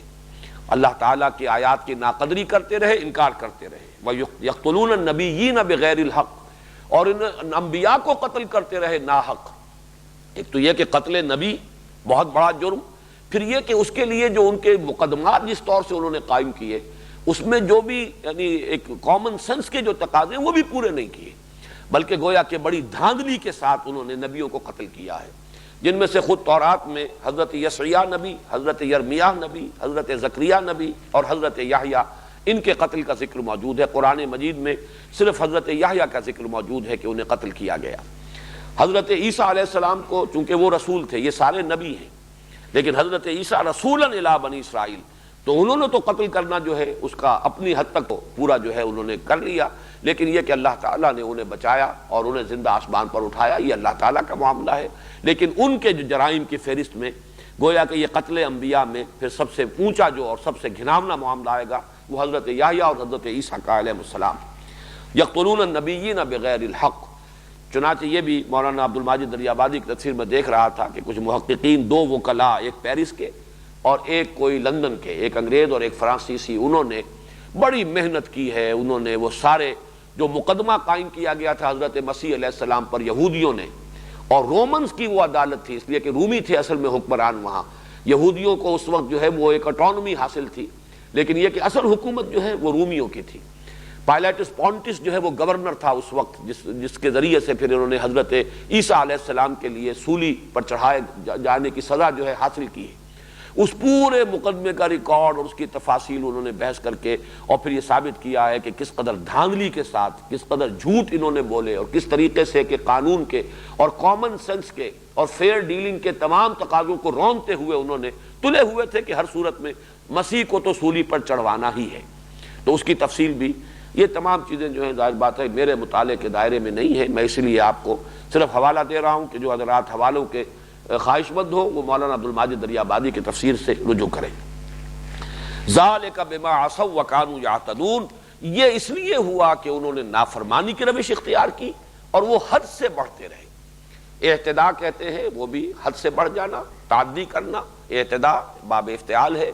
اور عصیان معصیت نافرمانی۔ اب میں ایک بات جو عرض کرنا چاہتا ہوں، وقت بہت تھوڑا سا ہے، وہ دوسری آیت بھی لگا دو جو سورہ آل عمران کی ہے۔ سورہ بقرہ اور سورہ آل عمران کے بارے میں یہ بات میں شروع میں عرض کر چکا ہوں کہ یہ آپس میں بہنیں ہیں، جوڑے کی حیثیت رکھتی ہیں، اور یہ جو مضمون ہے جو یہاں اس آخری جو ٹکڑا ہے، اس آج کے ہمارے درس کی آخری آیت کا ایک ٹکڑا ہے، یہ پوری آیت نہیں ہے۔ یہ مضمون زیادہ شرح و بسط کے ساتھ نکھر کر اور مزید تفصیل کے ساتھ آیا ہے سورہ آل عمران میں۔ یہ آیت نمبر 112 ہے سورہ آل عمران کی۔ فرمایا ضربت علیہم الذلۃ، یہ تو الفاظ جو کہ تو وہی ہے کہ جو یہاں بھی ہیں، ضربت علیہم الذلۃ والمسکنۃ، وہ مسکنہ یہاں بعد میں آئے گا۔ ضربت علیہم الذلۃ اینما ثقفوا الا بحبل من اللہ وحبل من الناس وباؤوا بغضب من اللہ وضربت علیہم المسکنہ۔ باؤوا بغضب من اللہ کے الفاظ بھی وہی، ضربت علیہم المسکنہ وہ بھی وہاں پر آیا تھا، ضربت علیہم الذلۃ والمسکنۃ وباؤوا بغضب من اللہ۔ اس میں اضافہ کیا گیا ہے، آخر میں پھر وہی ہے، ذالک بانہم کانوا یکفرون بآیات اللہ ویقتلون الانبیاء، یہاں تھا یقتلون النبیین بغیر الحق، یہاں آیا ہے یقتلون الانبیاء بغیر حق، ذالک بما عصوا وکانوا یعتدون۔ یہ انہی الفاظ پر آیت ختم ہوئی ہے جن پر کہ سورہ بقرہ کی وہ آیت جو آج ہمارے درس میں آخری آیت کے طور پر شامل ہے۔ اس میں جو اضافہ ہے اینما ثقفوا الا بحبل من اللہ وحبل من الناس، یہ ہے ٹکڑا جو میں چاہتا ہوں کہ اچھی طرح آپ سمجھ لیجئے، اس لیے کہ اس آیت پر ایک اشکال ذہنوں میں پیدا ہوتا ہے کہ قرآن تو کہتا ہے کہ ان پر ذلت اور مسکنت جو ہے تھوپ دی گئی، مگر آج تو ہم دیکھ رہے ہیں کہ وہ بڑے باعزت ہیں، سربلند ہیں، ان کی حکومت قائم ہو گئی ہے، اسرائیل کی ریاست دنیا میں قائم ہوئی، اور وہ جس طریقے کے یعنی دبدبہ ان کا اس وقت ہے، عالم عرب تقریباً شکنجے میں آ چکا ہے۔ اور علامہ اقبال دیکھ آئے تھے اس صدی کے شروع میں، ان کا مشاہدہ تھا کہ فرنگ کی رگے جہاں پنجہ یہود میں ہے، تو یہ صورتحال جو ہے قرآن مجید کے اس بیان سے تو یکسر مختلف ہے جو سامنے آتی ہے۔ کہاں وہ الفاظ ضربت علیہم الذلۃ والمسکنۃ وباؤوا بغضب من اللہ، کہاں یہ کہ کیفیت ان کی یہ ہے، ان کا یہ عروج جو ہے جو ہو رہا ہے۔ تو یہاں نوٹ کر لیجئے کہ قرآن مجید میں سورہ آل عمران میں اضافہ کر دیا گیا، جہاں کہیں بھی ہوں گے ان پر ذلت اور مسکنت مسلط رہے گی، الا بحبل من اللہ وحبل من الناس۔ دو استثناء ہیں، یا اللہ تعالیٰ کے سہارے یا لوگوں کے سہارے، اور اللہ تعالیٰ کے سہارے سے مراد کیا ہے؟ سورہ بنی اسرائیل کے پہلے رکوع میں جو بیان کیا گیا، ان کے 4 ادوار جو تاریخ کے مکمل ہو چکے تھے نزول قرآن کے وقت، بعثت محمدی صلی اللہ علیہ وسلم کے وقت، ان کو بیان کر کے فرمایا عسیٰ ربکم ان یرحمکم وان عدتم عدنا وجعلنا جہنم للکافرین حصیرا ان ھذا القرآن یہدی للتی ہی اقوم۔ اور یہی قرآن ہے جس کے بارے میں فرمایا گیا ہے حبل اللہ المتین، یہ اللہ کی مضبوط رسی ہے۔ گویا کہ ایک چانس ان کے لیے اللہ نے باقی رکھا تھا، جب وہ حبل اللہ المتین نازل ہوگی، اگر اس کی تصدیق کریں گے، اسے مانیں گے، اس کے زیر سایہ آئیں گے، عسیٰ ربکم ان یرحمکم، اللہ تعالیٰ ایک موقع تمہیں دے گا کہ اگر تم چاہو محمد صلی اللہ علیہ وسلم کے دامن رحمت میں آ جاؤ، اگر تم اس کی ہمت کر سکو، قرآن کو مانو، قرآن پر ایمان لاؤ، تو یہ حبل من اللہ، یہ حبل اللہ ہے، اللہ کی مضبوط رسی۔ القرآن حبل اللہ الممدود من السماء الی الارض، یہ اللہ کی رسی ہے جو تنی ہوئی ہے آسمان سے زمین تک، جس کا ایک سرا ہمارے ہاتھ میں ہے، ایک سرا اللہ کے ہاتھ میں ہے۔ یہ مختلف احادیث میں نے متعدد مواقع پر بیان کی ہیں، اور غالباً تعارف قرآن کے ضمن میں بھی یہ مضمون بیان ہوا تھا۔ تو یہاں نوٹ کر لیجئے کہ 2 امکانات ان کے لیے باقی رکھے گئے، الا بحبل من اللہ، اللہ تعالیٰ کے کسی سہارے کی بنیاد پر، وہ موقع انہوں نے کھو دیا۔ اب جو کچھ ہو رہا ہے وہ حبل من الناس ہے، دوسروں کے سہارے، اس لیے کہ اب ان کا یہ بات بالکل ہر شخص جانتا ہے، جس سے کہ کوئی شخص بھی انکار نہیں کر سکتا، اپنے بلبوتے پر وہ نہیں کھڑے ہیں، بلکہ در حقیقت پورے عیسائی دنیا پر، اور عیسائی دنیا کا بھی خاص طور پر ایک حصہ، جس کے لیے ایک جدید اصطلاح ہے ویسپ، وائٹ اینگلو سیکسن پروٹیسٹنٹس، یہ جو پروٹیسٹنٹزم پیدا ہوا ہے یورپ میں، اس میں محسوس ہوتا ہے کہ در حقیقت اس یہودی اثرات، ایک تو اسلام کے اثرات پہنچے اسپین کے ذریعے سے، اور ایک خاص رخ جو دیا ہے اس کو، لوتھر کی اس تحریک کو، وہ یہودیوں نے دیا ہے، اور اسی کے ذریعے سے اس نے اپنے لیے سود جائز قرار دلوایا ہے یورپ کے اندر، اور وہاں سے ان کے ہتھ کنڈے شروع ہوئے ہیں، اور سودی کا اپنے کاروبار کا اور قرضوں کا جال پھیلا کر انہوں نے یورپ میں خاص طور پر وائٹ اینگلو سیکسن پروٹیسٹنٹس کے اوپر تسلط حاصل کیا ہے۔ جرمنی میں اب بھی ان کے خلاف نفرت موجود ہے، ایسٹرن یورپ کے ممالک میں ان کے خلاف شدید نفرت موجود ہے، لیکن یہ ویسٹ جس کو کہا گیا اس زمانے میں جبکہ یہ خلیج کی جنگ چل رہی تھی تو ویسٹ کا لفظ بار بار آیا ہے، white Anglo Saxon Protestant, Bush بھی انہی میں سے ہے، اور یہ جو بھی یعنی برطانیہ کی قوم ہے اور فرانسیسی بھی، یہ در حقیقت وہی قومیں ہیں نارڈک ریسز، یہ ان میں سے اینگلو سیکسن جو ہے، باقی جرمنز جو ہیں یہ ایرینز ہیں، یہ مختلف نسل ہے، اسی طریقے سے رومنز جو ہیں وہ ایرینز ہیں، ایسٹ یورپ کی اقوام بھی مختلف اقوام ہیں، لیکن یہ جو اینگلو سیکسن جو بھی لاٹ ہے، یہ جو حصہ ہے نوع انسانی کا، اور اس میں سے خاص طور پر پروٹیسٹنٹ، ان کے اوپر ان کا تسلط ہے، اور اس تسلط کی وجہ سے ان کے سہارے پر یہ اس وقت جی رہے ہیں۔ اس اعتبار سے قرآن مجید کے یہ الفاظ، اس لیے کہ یہ بات ہمارے سامنے تاریخی اعتبار سے آ چکی ہے واقعاتی انداز میں، ٹھیک ہے کہ سن 67 میں انہیں بہت بڑی فتح حاصل ہوئی، عربوں نے بڑی بزدلی کا مظاہرہ کیا، سازش تھی یا کیا تھا اللہ جانے، غداری ہوئی، کیا ہوا تفصیلات معلوم نہیں، لیکن آپ کو معلوم ہے صحرائے سینا کے اندر وہ میزائلز جو ہیں وہ رکھے رہ گئے، ٹریگر دبانے والے نہیں رہے، بھاگ آئے، وہ جوتیاں چھوڑ کر اور اپنی وردیاں چھوڑ کر مصری بھاگے ہیں وہاں سے، ہو سکتا ہے کوئی غداری ہو، جیسے کہ غداری ہوئی تھی ٹیپو سلطان سے، اس کے جو بھی نائبین تھے انہوں نے غداری کی تھی، اور اسی کی وجہ سے انگریز جو ہے انہیں شکست دے سکے تھے، ورنہ ٹیپو کو شکست دینا انگریز کے بس کا روگ نہیں تھا، خاص طور پر اہل تشیع تھے اس کے ہاں کچھ لوگ جن کو کہ انگریزوں نے اپنے ساتھ ملایا تھا، اور غداری ہوئی تھی وہاں۔ اسی طریقے سے پلاسی کی جنگ جو ہے وہ بھی ایک غداری کی وجہ سے جیتی گئی، تو ہو سکتا ہے کہ وہاں بھی غداری ہوئی ہو، اس کی تفاصیل ہمیں معلوم نہیں، لیکن پھر یہ کہ 1973 کی رمضان وار جس کو کہتے ہیں، اس میں مصریوں نے اپنے ماتھے سے وہ کلنک کا ٹیکہ دھو دیا، بار لیو لائن جسے اسرائیل نے کہا تھا کہ اس کو کراس نہیں کیا جا سکتا، ناممکن، اور یوم کپور جو ہے وہ ان کی عید تھی، عید کفارہ اس کو کہنا چاہیے، کپور کا لفظ جو ہے جو آپ پڑھتے ہوں گے اخبارات میں، یہ در حقیقت کفارہ ہے، یہ لفظ عبرانی کے اور جو عربی کے قریب قریب ہیں۔ چنانچہ ایک مرتبہ میں گھوم رہا تھا شکاگو میں، تو ایک سینیگوگ کے پاس سے میرا گزر ہوا، سینیگوگ تقویٰ، تو میں نے وہاں کے ساتھیوں سے پوچھا جو رہتے ہیں اسی بستی میں کہ یہ کبھی آپ نے غور کیا لفظ کیا ہے؟ کہا نہیں، میں نے کہا یہ تقویٰ ہے، سینیگوگ تقویٰ، یہ مسجد تقویٰ ہے، یہ الفاظ جو ہیں بہت مشترک ہیں، یہود کے اور تورات کی اصطلاحات اور قرآن مجید کی اصطلاحات ہماری دین کی عربی زبان کی بنیادی اصطلاحات میں بہت قریب۔ یوم، اب یوم عربی کا لفظ ہے، یوم کپور یوم کفارہ، کفارے کا دن ہے، وہ گناہوں کے کفارے کے لیے ان کی ایک عید ہے، تو یہ عید کفارہ ہے۔ بہرحال اس دن جو حملہ کیا ہے، اور جیسا کہ آپ کے علم میں ہے کہ گولڈا مائر جو ہے وہ خودکشی کرنے تک کا فیصلہ کر چکی تھی، امریکہ سے پھر جو وہ آرم سپلائی ہوئی ہے، اور ایک فضائی پل گویا کہ اس وقت بھی جیسے کہ یہ اب خلیج کی جنگ کے دوران ہوا ہے کہ مسلسل معلوم ہوتا تھا کہ ایک کے بعد دوسرا دیو ہیکل طیارہ چلا آ رہا ہے، جیسے کہ کوئی پل بند گیا ہو، اور اس تسلسل کے ساتھ اسی طرح اس وقت ہوا تھا۔ تو اصل میں اگر ان کا کوئی سہارا ہے، اور یہ وہ آخری ہے، چراغ جو ہے بجھنے سے پہلے بھڑکتا ہے، یہ اس کی آخری بھڑک ہے، لیکن بہرحال اس کے بعد آخری تباہی بھی ان کی آئے گی، لیکن یہ دوسری بات ہے کہ ان کی آخری تباہی سے قبل مسلمانوں پر ان کے ہاتھوں اللہ تعالیٰ کا عذاب جو ہے اس کے کوڑے برسنے والے ہیں، جو ہماری آنکھوں کے سامنے اب نظر آ رہا ہے۔ اللہ تعالیٰ اس سے ہمیں اپنی پناہ میں رکھے۔ بارک اللہ لی و لکم فی القرآن العظیم و نفعنی و ایاکم بالآیات و ذکر الحکیم۔